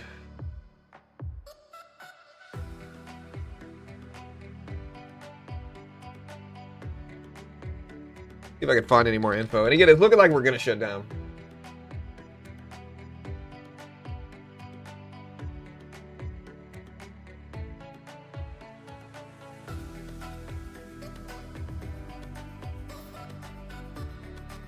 Okay, so what I'm showing here is that the Treasury Department hosting a full-day summit today to celebrate the launch of Trump accounts. President Trump and Bessent will be speaking. Other speakers include...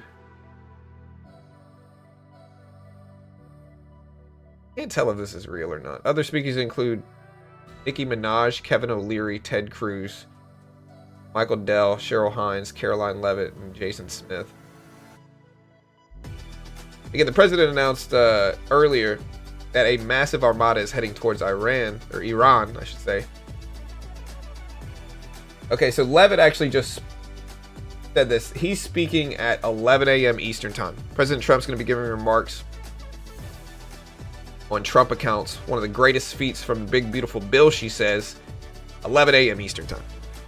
So, yeah, we'll see what happens. So he is speaking.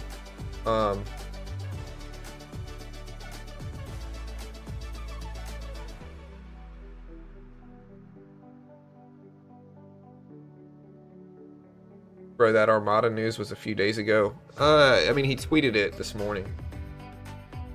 So, again, he tweeted it this morning.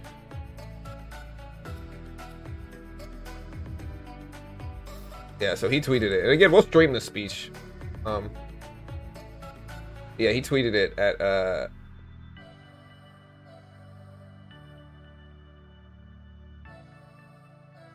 tweeted it specifically about an hour and a half ago. He tweeted it about 5 minutes before I started my stream. I actually walked to my computer and looked at the market moving and was like, hey, why is the market moving like this?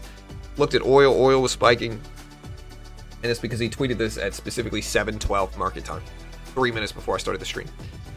So, and he specifically said, quote, a massive armada is heading towards Iran. It is moving quickly with great power, enthusiasm, and purpose. You know, all this other stuff. Basically telling him to make a deal now. Starbucks CFO says protein offerings are a traffic driver.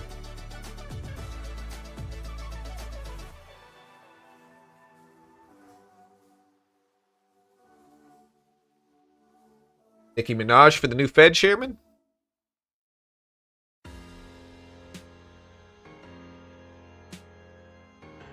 I mean, got more money than me, so.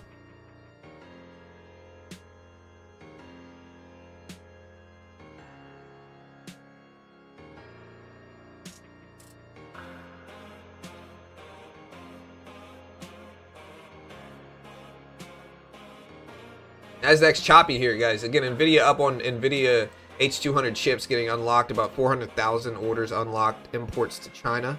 Unlocked to be imported into China from China.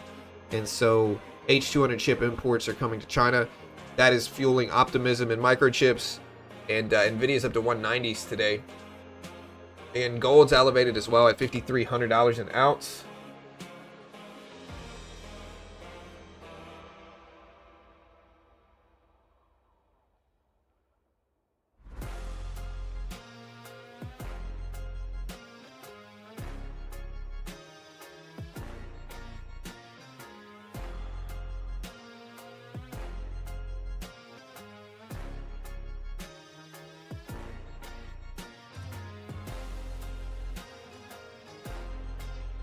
And again, Saturday morning, we might have a government shutdown.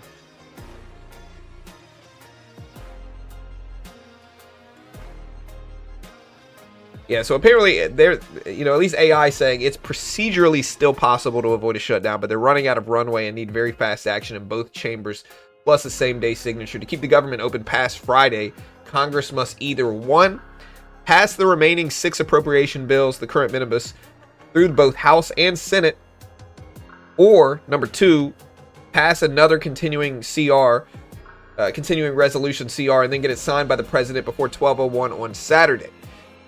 That is the current landscape of this. And, again, the House already passed the funding package and is now in recess. If the Senate amends the bill instead of passing it, the House would have to return and approve it before the deadline, which makes it tight. It's not impossible. It's just unlikely as of now. Senate leaders have also teed up a Thursday vote on the current minibus to jam something through in time without procedural delays. They would likely need unanimous consent or a time agreement, especially if they tried to pass a short CR as a backstop. But they can avert a shutdown with last-minute votes in the same night presidential signature, but it requires a deal, and as of now, there's not one. So that is where we are for the shutdown. It's basically pretty probable to happen. We'll see. It would be a partial shutdown. Yeah, 11 a.m. Eastern Standard Time.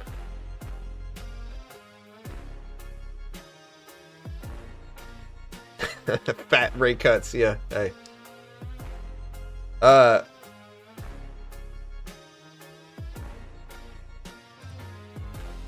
Yeah, Trade Evade's down, I heard. Amazon should do well today with the job cut announcement. Yeah, they did lay off, what was it, 22,000 for Amazon layoffs? So it was like 22K. Not small.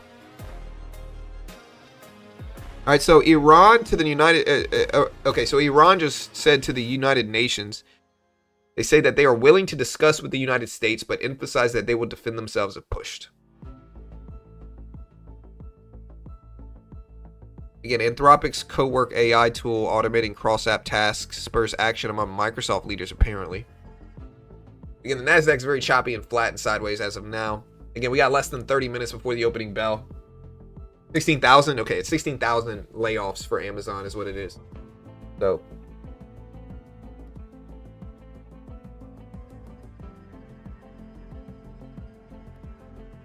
Yeah, I mean, I'm not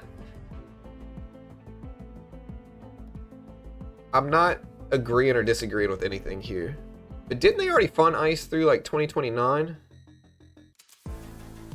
Alright, so the Fed said the FOMC meeting began as scheduled on Wednesday at 9 a.m.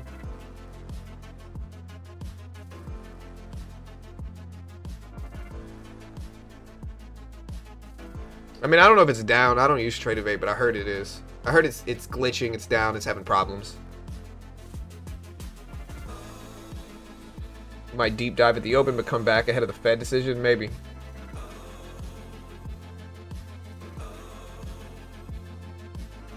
Yeah, there's Apple. Apple's down a little bit this morning. Well, markets are very flat, though. We're not really moving a lot. Again, we got a lot of big stuff happening later today, so the markets might just be quiet waiting.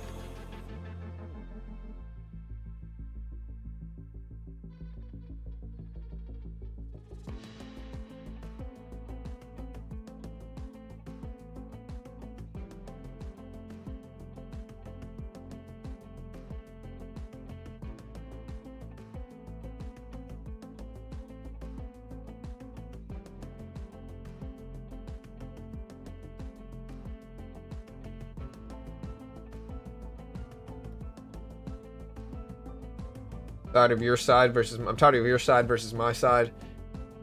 Yeah, I mean, again, they want you to root for one side specifically, like it's your football team. The media does this, right? And you get people who just whatever their side says they agree with, whatever the other side says they disagree with, and it creates this dynamic where you're not actually like believing what you're pushing for.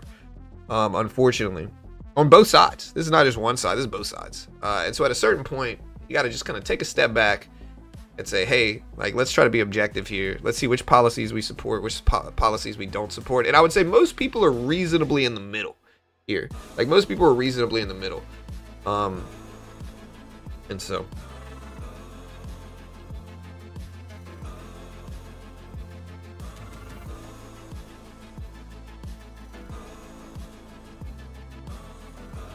Yeah, I mean, Meta has earnings today. I'm in Meta as well.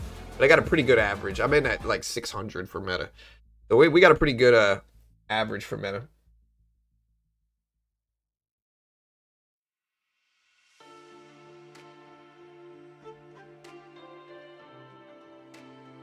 Again, I did a poll earlier. We got over 1,000 votes. 64% are bullish for the opening bell. 36% are bearish now for the opening bell. We'll see what happens. Bitcoin again pushing closer to 90K.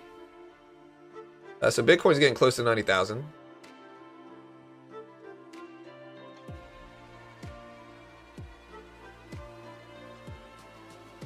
Yeah, oil's up on the instability news. So, I mean, oil's not going to dump unless there's stability news from Iran. I mean, it could dump for anything, but what's pushing oil up this morning is the instability news in the Middle East. When the Middle East is more unstable for the U.S., when geopolitical stuff, conflicts go on,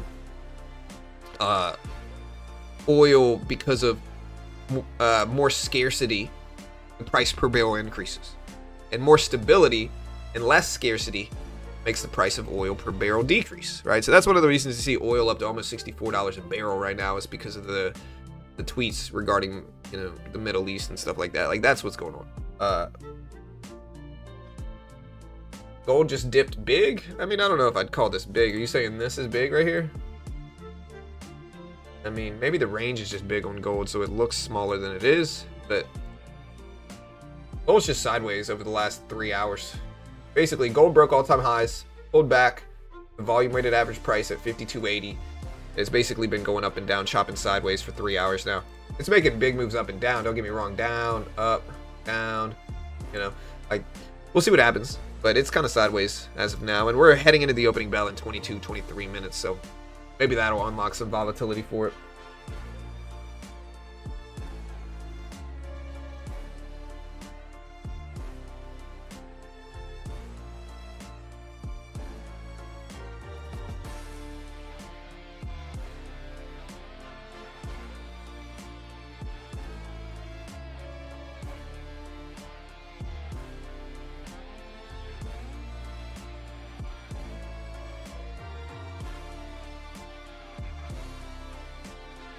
All right, guys, we're at 250s. We have 250s holds now. Oil up, gold up on the day. Look at 250 bounce right here. Look at this. So we just bounced directly off of 250.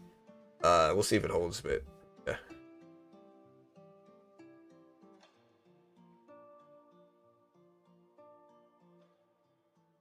And we're heading in. And then the president's supposed to speak again at 11 o'clock today. Google says they're launching the Ads Decoded podcast to connect advertisers with the people building Google Ads. Again, we got the FOMC decision. Fed says it began on schedule at 9 a.m. Wednesday, which is today.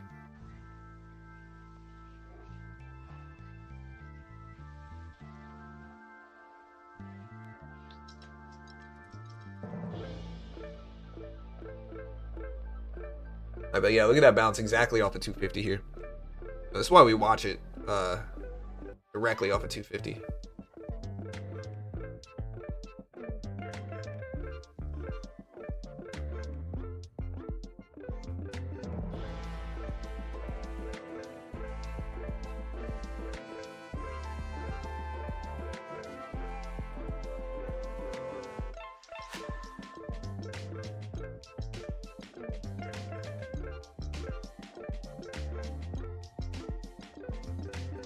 Trade Evade has issues today.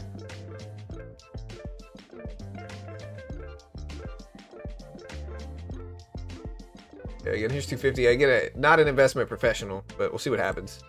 Understand all this stuff on screen. I'm not an investment professional. Don't copy me. Not liable if you lose. Always make your own assessment. Trade smart. I can't guarantee anything. We'll see what happens at 250, though. I'm watching it here. We got 20 minutes until the opening bell. Again, a couple minutes ago, Iran said to the UN that they are willing to discuss with the US, but said that they will defend themselves if pushed.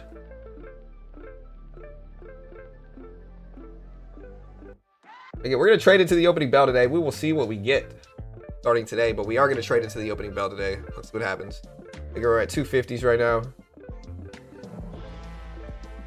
Dollar risk premium rises after the president's comments, says Barclays. So Barclays is warning that the extra return investors' demand for holding the dollar is growing. President support for a weaker dollar. The euro is now the main anti-dollar trade, while the dollar nears 4-year lows, pressured also by stronger yen and expectations around the Fed today. Again, NASDAQ just cracked under 250. You see it bounced to 260, though. Like, it went down to 250, bounced up to 260. Now it's trying to hold under 250. So if we break underneath this, I'm going to pivot to maybe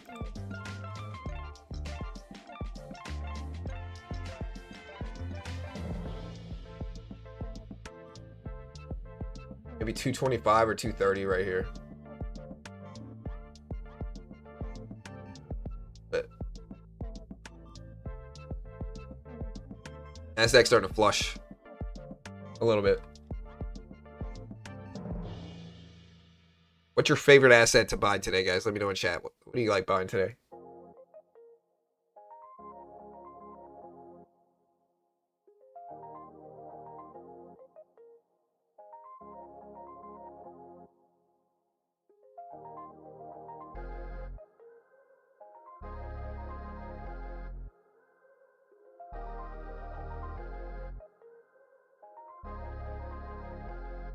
Pizza? Definitely not from AMC. You know, silver, yeah, silver's up, gold's up, NASDAQ is up.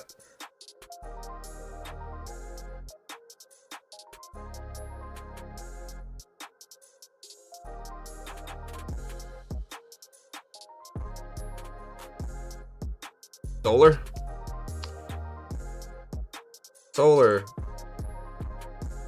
Again, I've said this once, I'll say it again. Solar, man, it got way too big, way too quickly. People started making money selling solar to people, but it's still really early. And I don't know if the business is an easy business to... I think we've just seen some big corrections in solar. You know, they were going door to door selling solar panels to people, and they were making money for a while, but eventually people started realizing in 20 or 30 years, by the time you're done paying for the solar panels, they're gonna have much better solar panels. So, you know, the margins are too tight in terms of benefits. Like, the benefit margins are too tight. And that made a lot of the solar come down.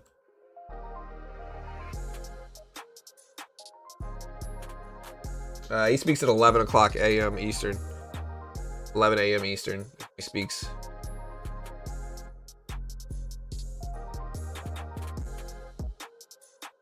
Really like Hut. I mean, Pizza Hut? Oh no, this Hut 8. Yeah, mining. Bitcoin's up today too, it's at 90,000, right? Yeah, 15 minutes into the open. We'll see what happens.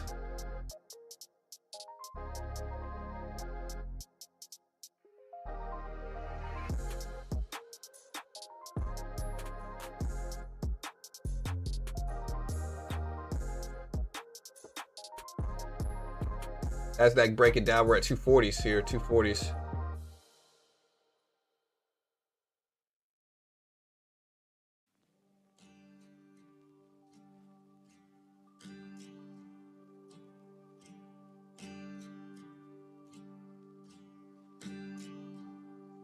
There's issues with Trade-Evade right now. I like Pizza Hut wings, you know. I don't like their pizza as much, but I mean they're alright.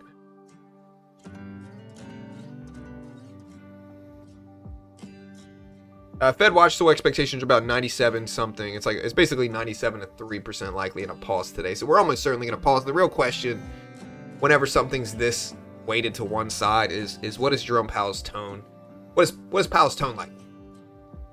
Does Powell have a hawkish or dovish tone? That's the real question. Is Powell's tone hawkish or dovish? Again, we'll see. I think he's going to be neutral. I think we're going to pause rates today, and Powell's going to be neutral today. Is what I think. I think that's the most likely thing. Neutral Powell.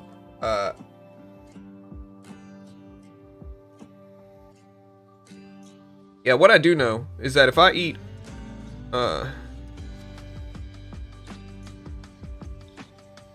what I do know is that if I eat Domino's, I tend to feel nauseous afterwards. If I eat Pizza Hut, I'm okay. People are realizing the H200 deal for Nvidia is already priced in from 170 to 185. The bump to 190 is euphoric. I don't know. There were worries about restrictions with imports to China for Nvidia chips, right? So them approving 400,000 is good news. You know, we've heard a lot of bearish news regarding China and Nvidia over the last 3 months here. And so I think the reason Nvidia is up is just from optimism. I mean, Nvidia is not up a ton relative to the range of Nvidia. Other microchips are doing well, but Nvidia is not the one breaking down right now, right? So the Nasdaq might be falling, but it's not Nvidia related. Again, Apple has been dipping down over the last hour or two. Alphabet is down a little bit. Meta, Microsoft are still doing okay and actually pushing up some. Amazon, again, has been dipping down the last 20 minutes. Again, they announced, what, 16,000 layoffs? So...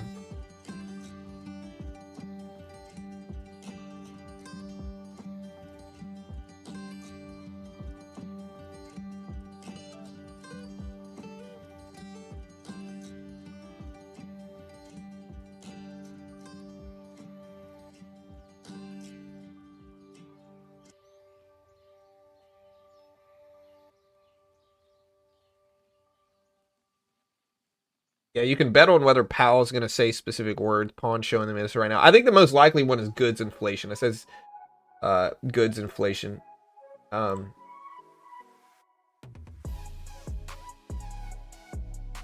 think he's going to say unchanged, 97% likely. 99% likely, 98% likely. He says good afternoon. Balance of risks at 92%. There's some of these might have an edge. I think he's going to say balance sheet as well. It's about 84% likely.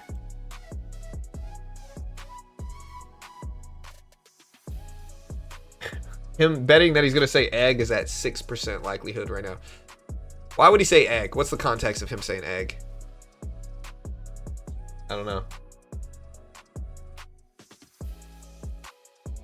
Again, Jim Cramer says only Nvidia saw this coming.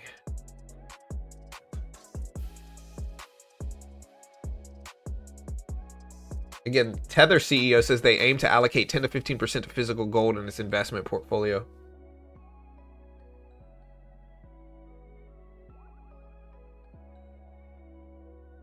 I haven't seen the next episode of Night of the Seven Kingdoms. I saw the first one. I don't like it as much, but it's still kind of early. Still a little early. So we'll see if I like the show more. It goes on. Nasdaq still falling down, heading into the opening bell in 12 minutes, guys. 12 minutes before the open bell. Yeah, he'll say anti-disestablishmentarianism, maybe.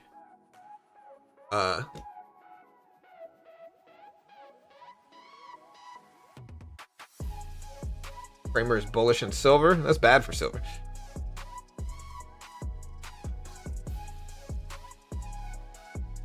I don't know if he's going to say data dependent. He might say a synonym of data dependent, but I don't know if he's going to say data. I can't remember if he regularly says data dependent mama pawn. He might, but I think he says something else.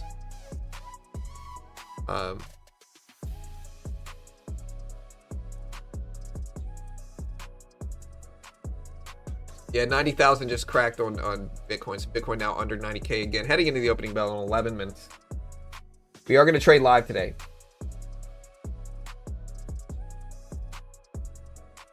Again, we are going to be trading live today. President speaks at 11 a.m. So in about 2 hours.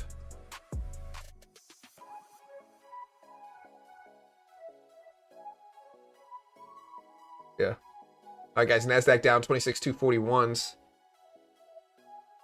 So do we get a rebound at the opening bell? I'm really tempted to buy this. I don't usually hold anything through the opening bell.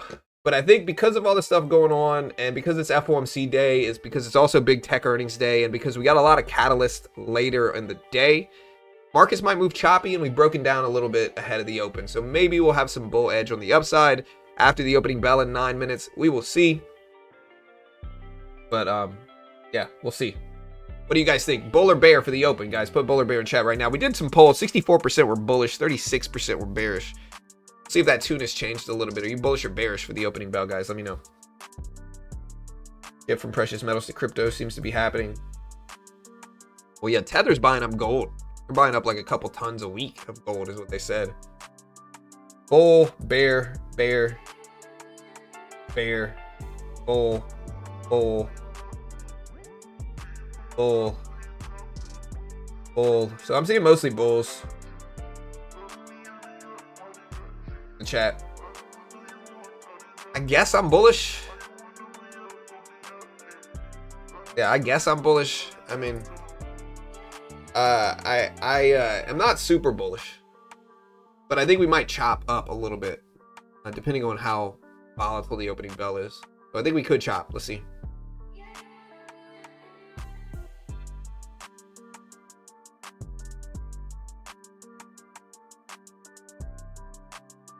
Going against everyone else a bear. We're all gonna get rinsed. Yeah, I don't have any conviction for either direction, to be honest, just because I mean, it's the Fed day. Sometimes we run big in one specific direction ahead of it. And I was saying I should have bought it back here. Maybe I should have. But sometimes we run in one like big specific direction ahead of the FOMC decision.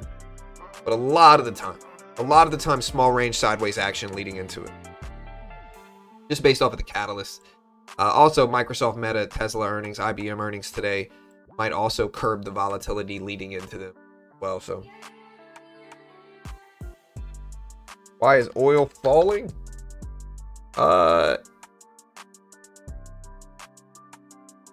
It could be the news a couple minutes ago that Iran is saying they are willing to discuss with the US. They say Iran is ready for dialogue, but if pushed, will defend itself, is what it said. Yeah, I mean, Nasdaq's been falling down, so the VIX is going to be spiking up a little bit here. Up to 1650 right now.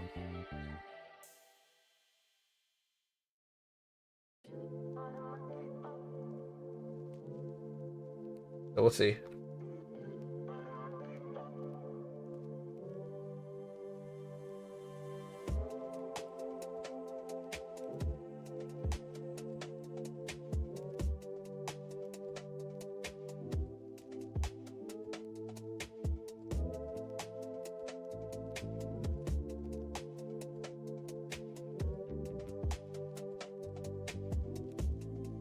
Again, the most interesting part of yesterday's situation is that the president is effectively welcoming a weaker dollar, is what a lot of people are saying. So the dollar just posted its worst year in 8 years. When asked about it for the first time, the president said he said that the US dollar is like a yo-yo, which he could swing to either direction. The question is, why isn't he in favor of strengthening the dollar? Because a weaker dollar comes with lower rates, higher exports, and a lower trade deficit, and a higher nominal GDP growth, higher asset prices, which is what the president wants, right? So that's kind of where we're at now with the Dixie. The dollar index, again, down. I think it's a little green on the day, though. But again, heading into the opening bell, that's one of the stories. The other story heading into the opening bell today, H200 chips unlocked to import into China, 400,000 of them. So that's benefiting chip stocks like NVIDIA up to 190s. I should have bought the dip, guys. I talked about buying the dip. It was one of my greatest ideas ever, and I missed this move. Look at this move. Should have bought the dip.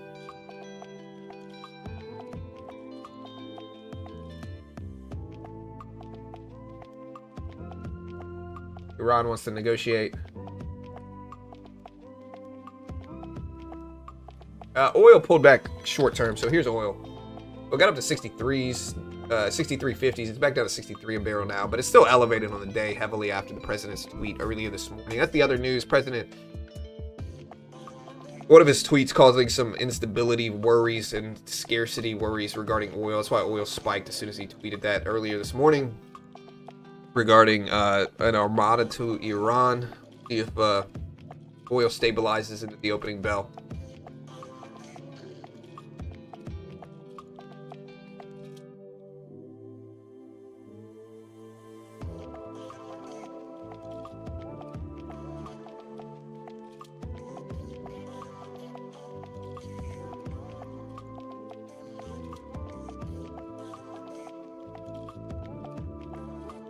Oil started to bounce at the 200 EMA, though. We'll see if it holds. But again, oil's unstable this morning. Swiss officials have also concluded that the impact of new capital requirements for UBS will be manageable, according to Bloomberg. Thaler just tweeted Bitcoin is the end game.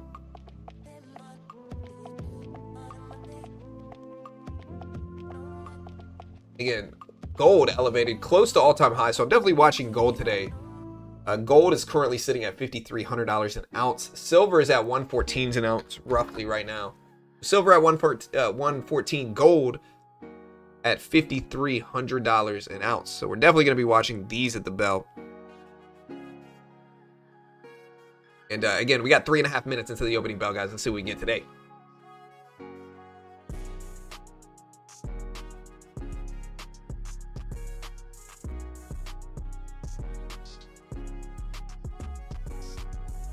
You should full port short.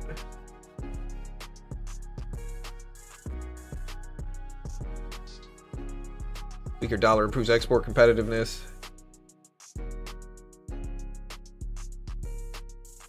Makes sense.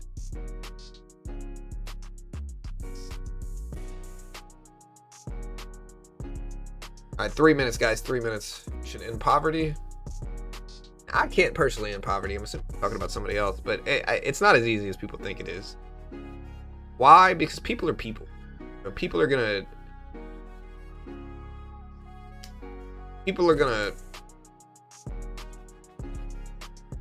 make dumb financial decisions no matter what, regardless of how much money you give them, regardless of what they own. People are gonna be people. So poverty is gonna be here no matter what, just because people are people.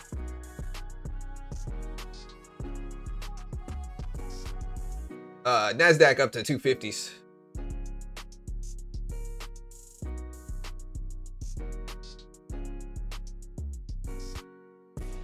Massive chop. Yeah, I'm looking for a range today. That's probably what I'm looking at, but we'll see.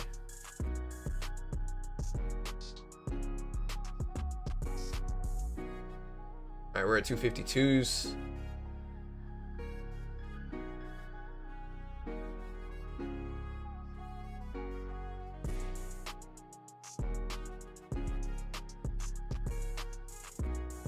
Yeah, definitely greatest quote ever.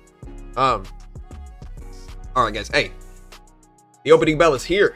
It's FOMC day. It's big tech earnings day. It's president speaking at 11 o'clock today in an hour and a half. We'll see what happens here today, chat. We will see.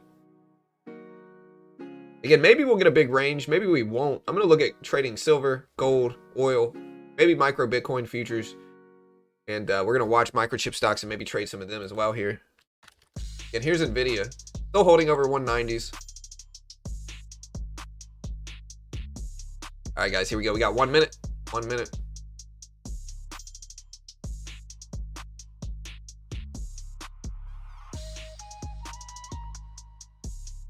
Again, Iran repeats it's ready for talks with the U.S. on mutual respect. So maybe that's what's making oil pull back. We got less than a minute here, guys. Hit the live button next to the play button. Am I in sub-only mode here? Let me turn this thing on sub-only mode. I am. Okay.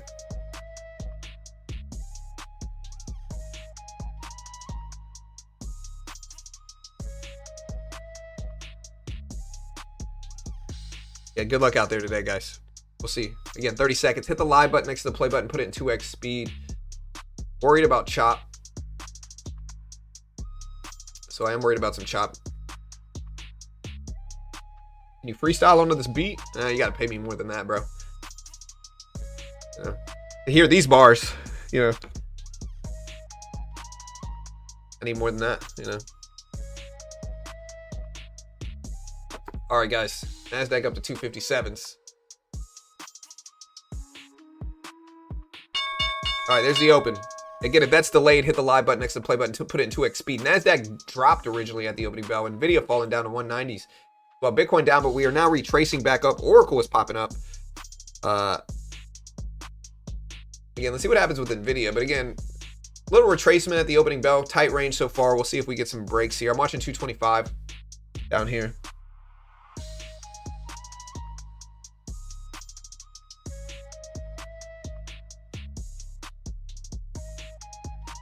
We're at 176 right now. Oracle 176.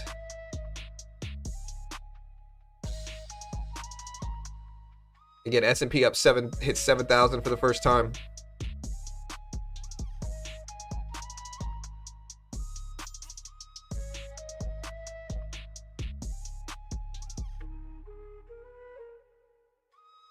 Okay, yeah, so again, the Treasury Department did announce that Trump accounts jumpstart the American dream. It begins at 9:45 a.m. Eastern Standard Time today. And we're at 250s right now in the NASDAQ, 250s. Pretty quiet open right now. NVIDIA dropped to 190 and then bounced. NASDAQ starting to push up here. Oil is still dipping down some.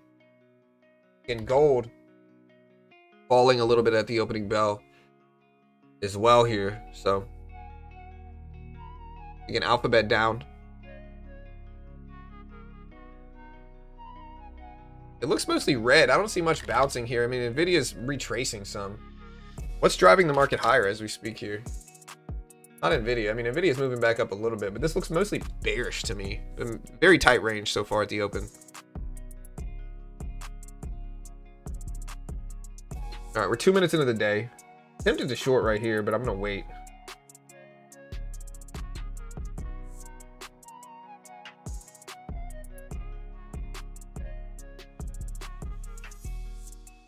I'm going to short this right here. I know it's close to the bell, but we're going to play with it. We got 1 micro, so it's small.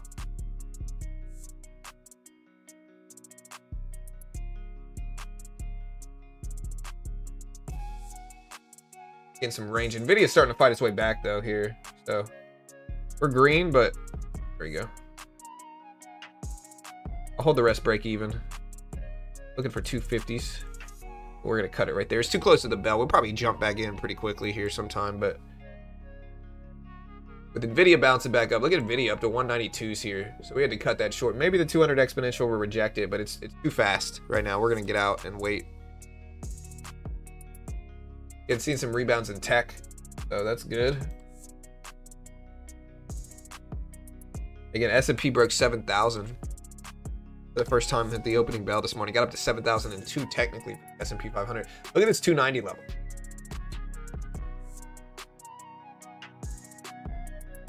Getting some swings though up and down here. Look at this drop. Oh.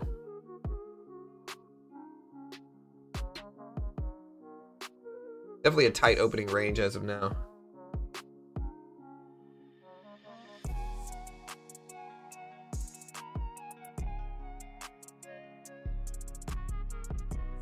All right, retracing back here. I'm watching 250 now. A little volatile open. I'm gonna short this. Not an easy range though.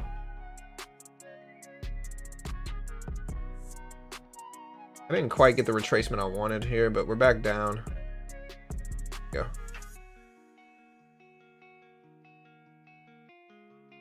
We took a little bit off just to protect, see if we could break down some more. There we go. Take some more. I'm gonna cut this right here. We're right at 250, so I just want to get out of that now while I can. We'll see if we keep breaking down. Intel up almost 10%. Yeah, I mean, it's up to 48s almost right now. Still a pretty flat range at the opening bell, guys. Pretty flat range. Again, chip stocks are up. ASML. ASML is almost red on the day, though, as we speak here. So ASML is not holding very well.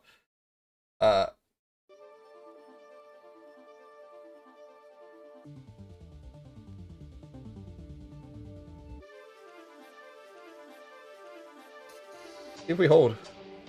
Very flat range, though. Back over 250, or at least we're testing it now. And try to short it. It's a little bit greedy, but that's all right.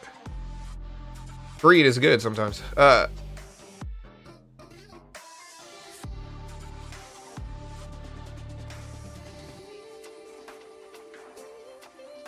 give it a second. Might add a little bit up here. There we go. I'm going to take that off immediately.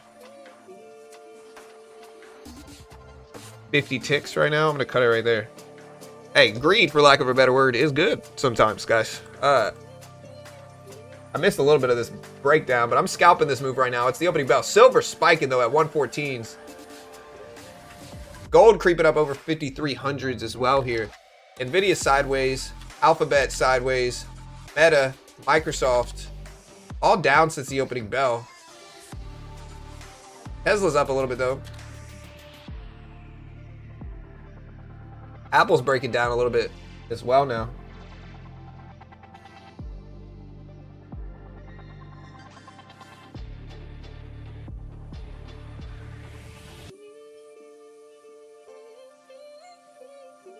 Yeah, AMD's not Mag 7.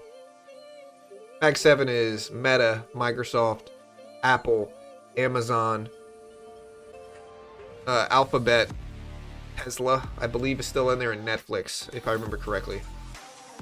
It's something like that. Alright, so look at this breakdown happening here. Apple's falling down to 256. Apple's been running as well. Silver spiking. Again, gold elevated. Silver's up there. Gold's getting close to all-time highs as well today. So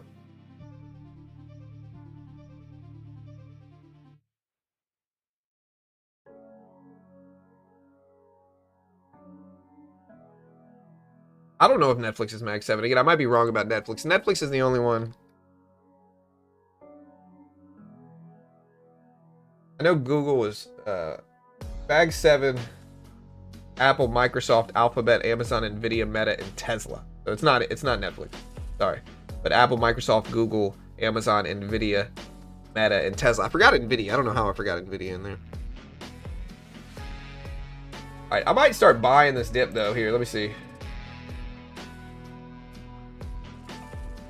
Again, maybe choppy range today. Take some risks on the upside now. There we go. Look at that pop. I'm going to immediately take profit into it. Maybe add it back now.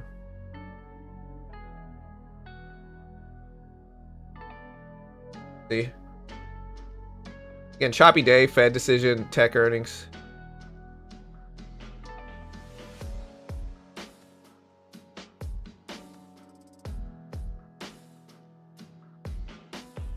If it holds. There we go. There we go. Immediately take some off. Go. Out. So far, so good.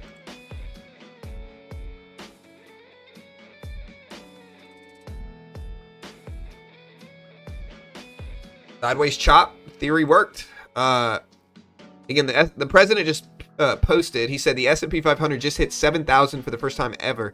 America is back. End quote. U.S. President Trump speaking.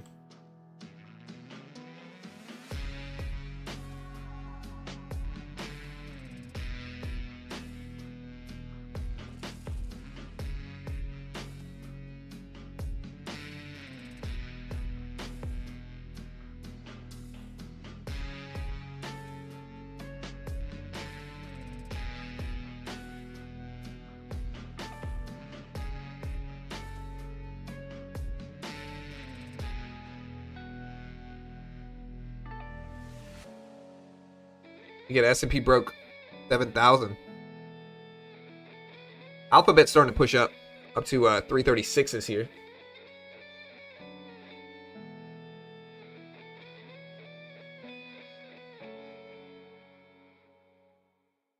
Yeah, oil is interesting to watch. Again, oil's at 63.17 a barrel here. Silver barreling up as we speak as well, up to 115.30s. Highs are 117.70s for silver. All-time highs, that is, for silver. 117.17s. We're at 115s now, so that's basically right here. There's a chance silver breaks all-time highs today, too. It just depends on what happens, though. Is UNH pumping? I'm in UNH. Hey, it is pumping. I'd love to see it. I'm actually really green on the day in my portfolio, specifically from UNH. Silver, Oracle. I'm in silver. I'm in Oracle.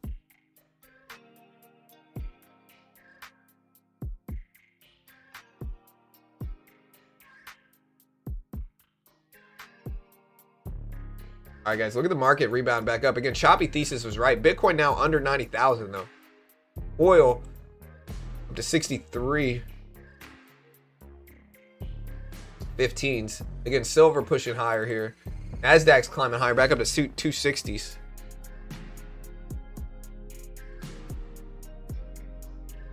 Yeah, I mean, I get it. Sorry, I'm not mad at that.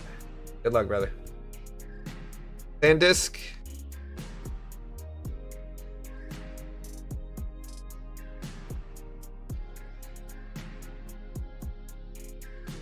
Yeah, SanDisk pushing up to 523s.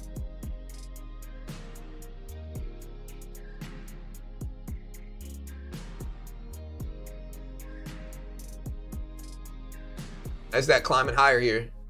And the president's set to speak in an hour and 20 minutes.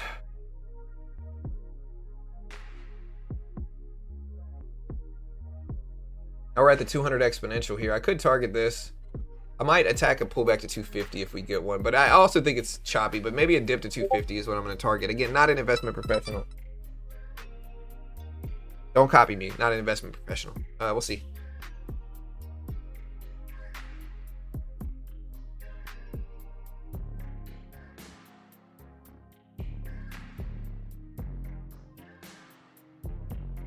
We get a dip to 250.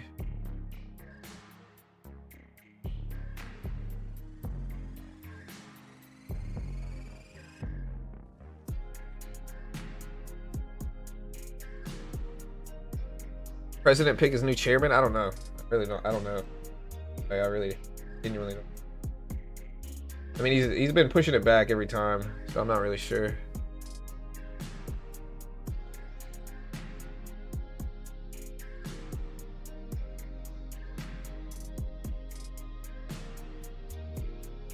All right, we never really got a 250 pullback, so I think I just have to wait for another trade. You get Oracle back up a lot too.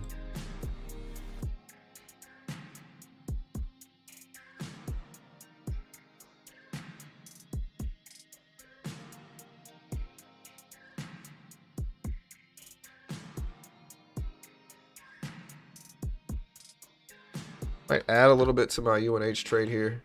A dip.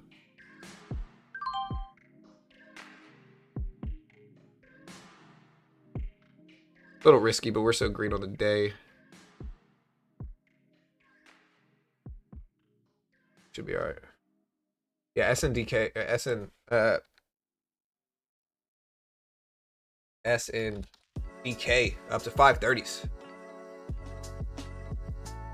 Again, we tapped that 290 level we drew earlier on our charts. Here we are. Look at this UNH. Love to see it. Oracle as well, spiking right now.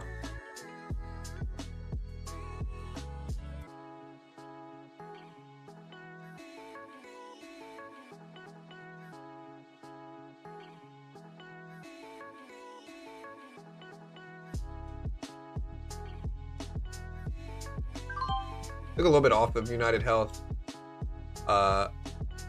Just because we just broke highs again, so I might as well just lock it in, I think.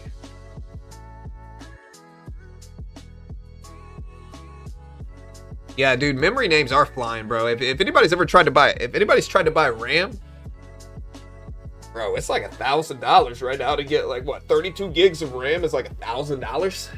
Crazy, honestly. From one of the people that uses the top 3 most RAM ever when I run these streams, I got about 80 windows open. Feels bad, man. Feels bad. Oracle up to 180s right now.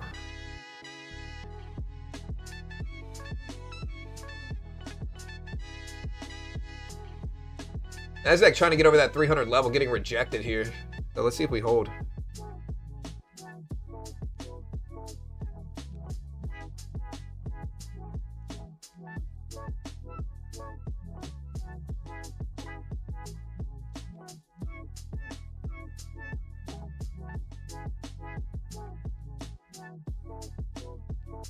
ASML was up briefly. I might add back to Oracle here.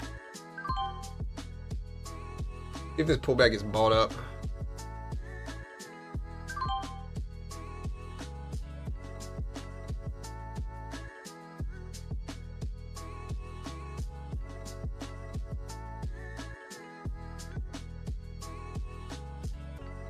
Hey, there we go. There.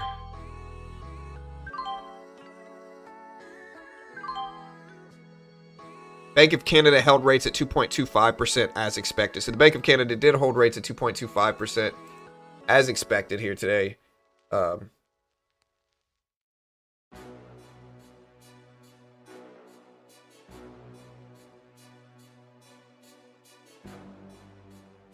up on screen.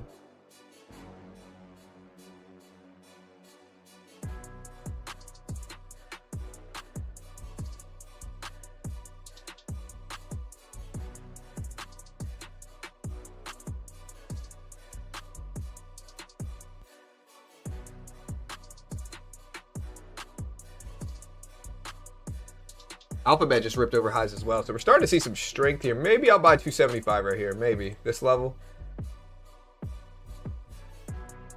Maybe. It'll be quick, though. I got a very large cushion on the day already. In both stocks. I mean, and...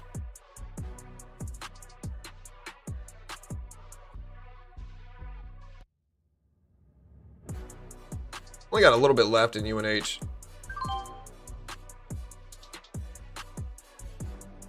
Oh, wait, here's the level. Hold on, let me jump. Actually, no, we're right underneath 75. I don't like it. It's too big. The Bank of Canada held rates steady, though. He said forecast for economic growth, or he said forecast for economic growth and inflation in Canada does not change significantly since October. Very choppy range, though. I mean, we got at least some range, but it's sideways.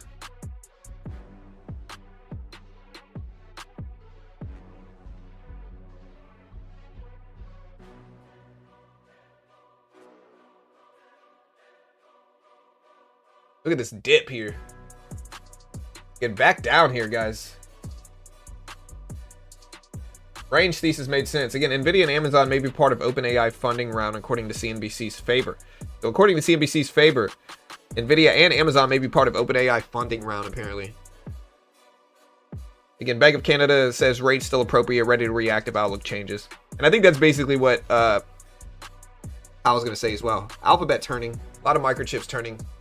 United Health still ripping, though. Nvidia back down 191, kind of tight range. We could buy 225s again, which did work last time, but I don't like a short-term retest. It's not the most short-term. It happened a little bit ago, but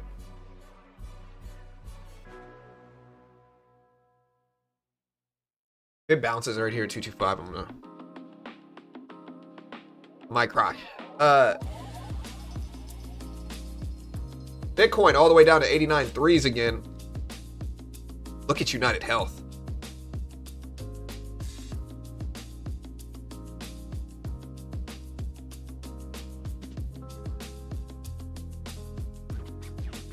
All right, we just got such a nice short-term bounce in it. I'm gonna liquidate it right here. I'm out.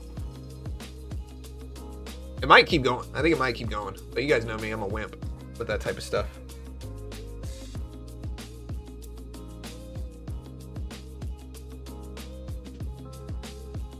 Oracle is also flying up today.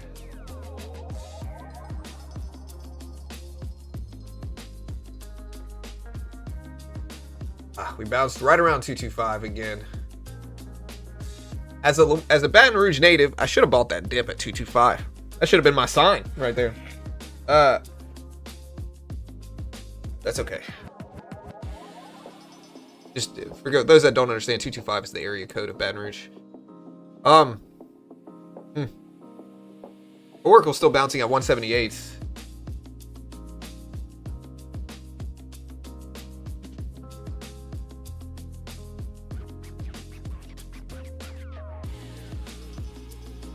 United Health still pushing. I'm out of it now though, but we made our money on it, so that's good.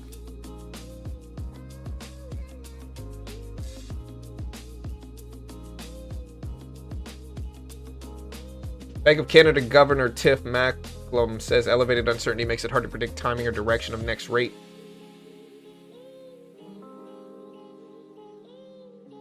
Choppy range though, guys. The market's choppy as expected today.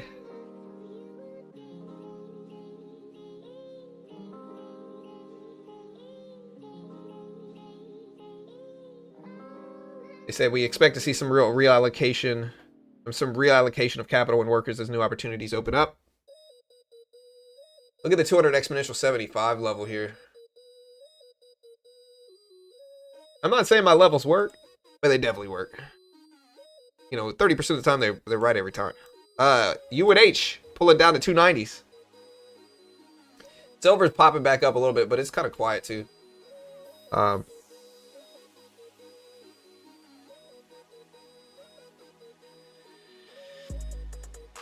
gold pullback. Maybe.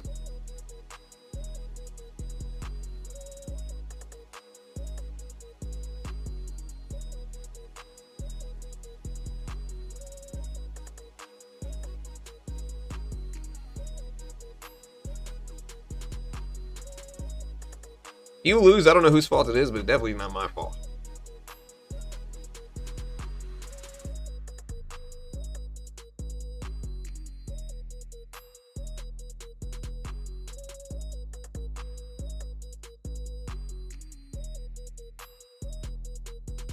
I mean, we're trying to hold here. Really are trying to hold. Sideways range though.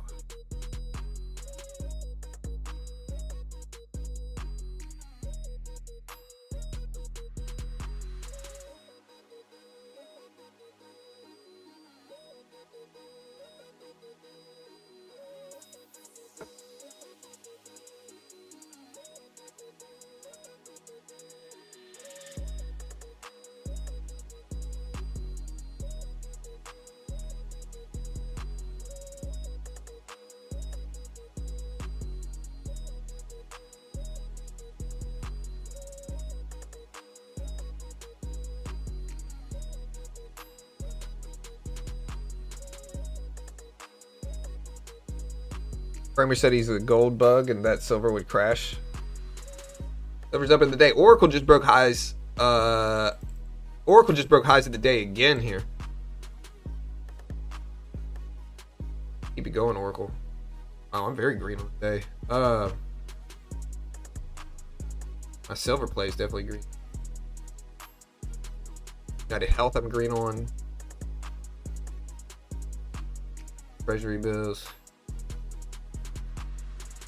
Disney I'm green on. Home Depot. We're not green, we're red on the day in Home Depot, but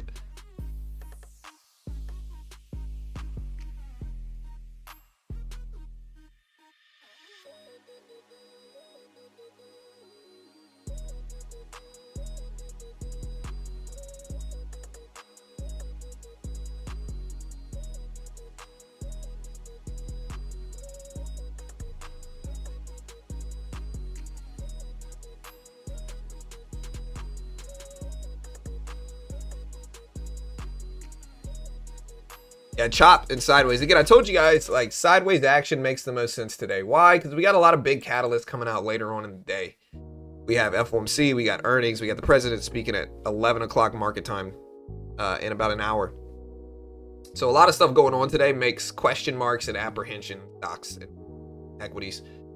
So there's a reason we're sideways today, and it's because we got a lot of big catalysts later. Specifically, again, Microsoft, Meta, Tesla earnings, IBM earnings after the bell today after 4 p.m. Before that, we got the Fed rate decision and announcement and press conference. Before that, we got the president speaking at 11.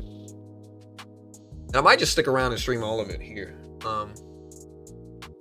But that's what's going on today. So far, a sideways range. We do have some optimism, though. S&P broke 7,000 for the first time. The actual S&P index, SPX on TOS. It's up to $7,000 as we speak right now. But again, opening range is flat. You can see it here on the S&P 500 as well. Flat opening range right now, but most stuff's gapping up pretty significantly on the day. On some good news, catalysts and microchips and sales in China and imports to China. H200 NVIDIA chips getting unlocked in China, some 400,000 specifically. So, President speaks at 11 o'clock. It's regarding Trump accounts, what I'm seeing.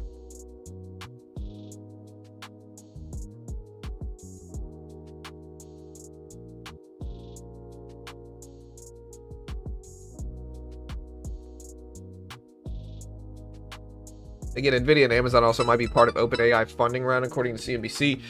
We also had an announcement that Amazon's laying off 16,000 workers.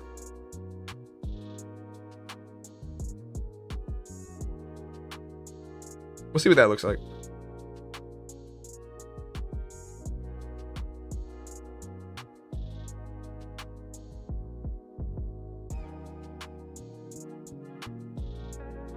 And again, we're also potentially heading into another government shutdown. Let's see what that looks like too.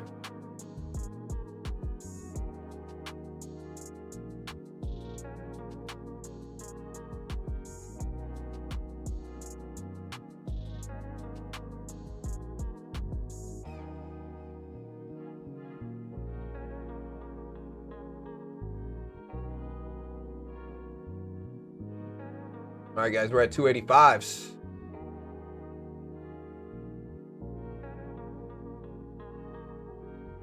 United Health up to 291 still. Oracle broke highs again, 181 in the 30s.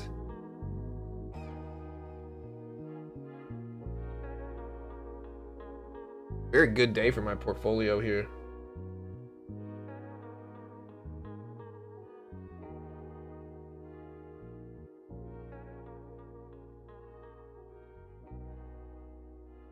Yeah, Bitcoin did break under 90K.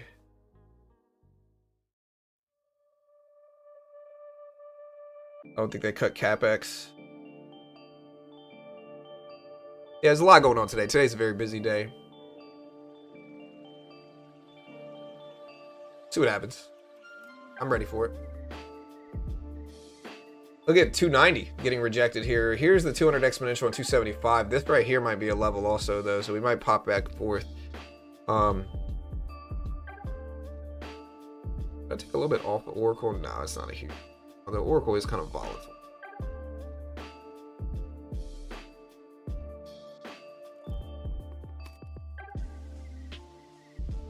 I saw the roadmap planning to move away from fossil fuels for them.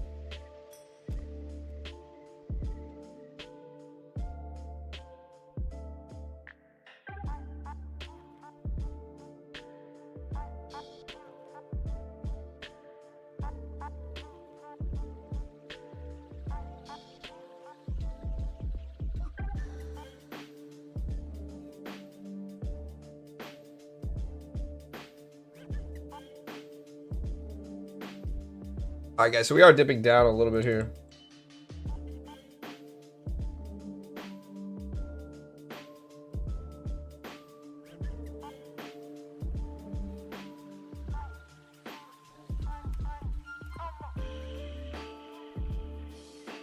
Tesla flying. Yeah, Tesla has earnings today too. Nvidia and other stuff had interesting moves here, but Nvidia is pretty flat range. Tesla's up to 438. Alphabet's back up to 336. Oracle's been pushing. United Health's been pushing as well, but the market range is kind of slowing down some.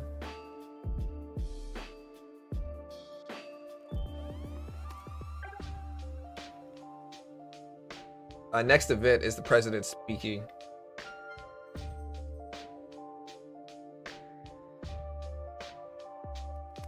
What I'll probably do is create another stream for the president speaking at 11 and then redirect to that, but I'll probably stick around here. We are green on the day, so we'll see if it holds. Yeah.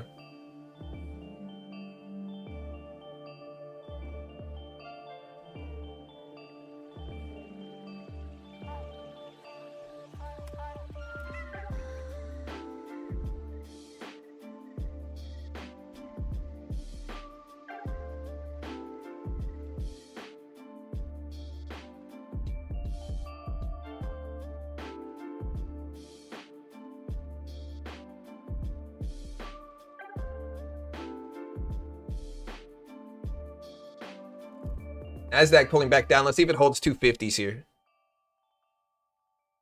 250 is a level.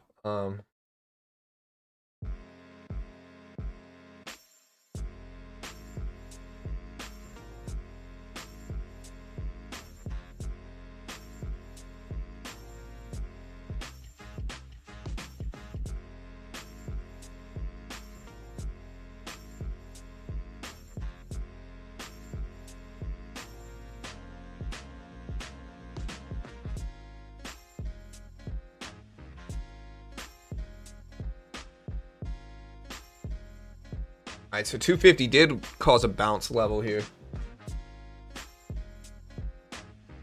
there a chance of rate cuts, or is it wishful thinking? It's less likely we're gonna. I mean, it's like 97% likely we're gonna pause rates.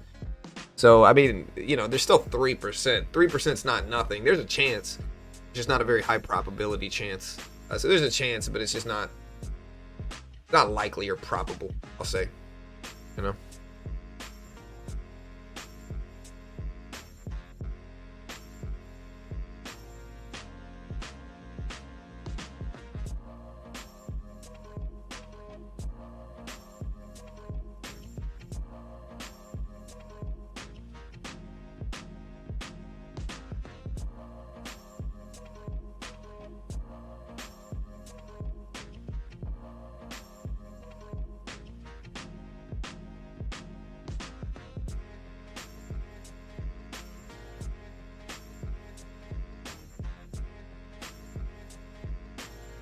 All right, guys. So again, we're kind of choppy and stagnant here. We still got about 40 minutes. I'll start the stream up in about 40 minutes, 30, 40 minutes for the other stream. I'll redirect you to that stream as now. So again, we got the FOMC decision later.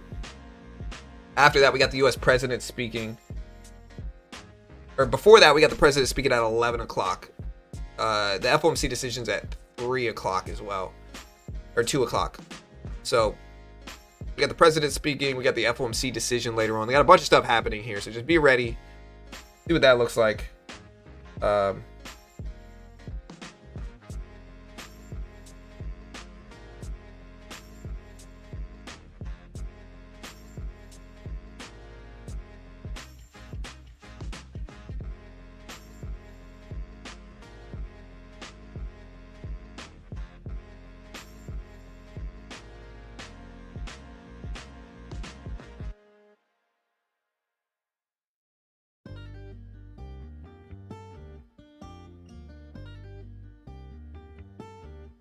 Yeah, it's 9 o'clock right now. He's supposed to speak at like...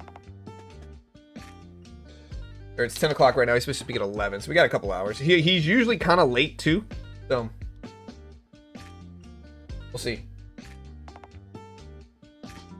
Yeah, a lot of stuff going on today. So stick around. Hit the subscribe button. Hit the notification bell. We appreciate it. A lot of stuff going on today. So, again, we will see what we get. But...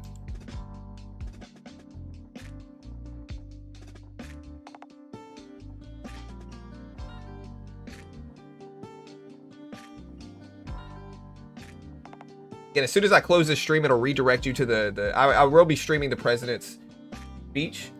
So again, as soon as I close this stream, it'll redirect you to that one. And I'll see you guys over there.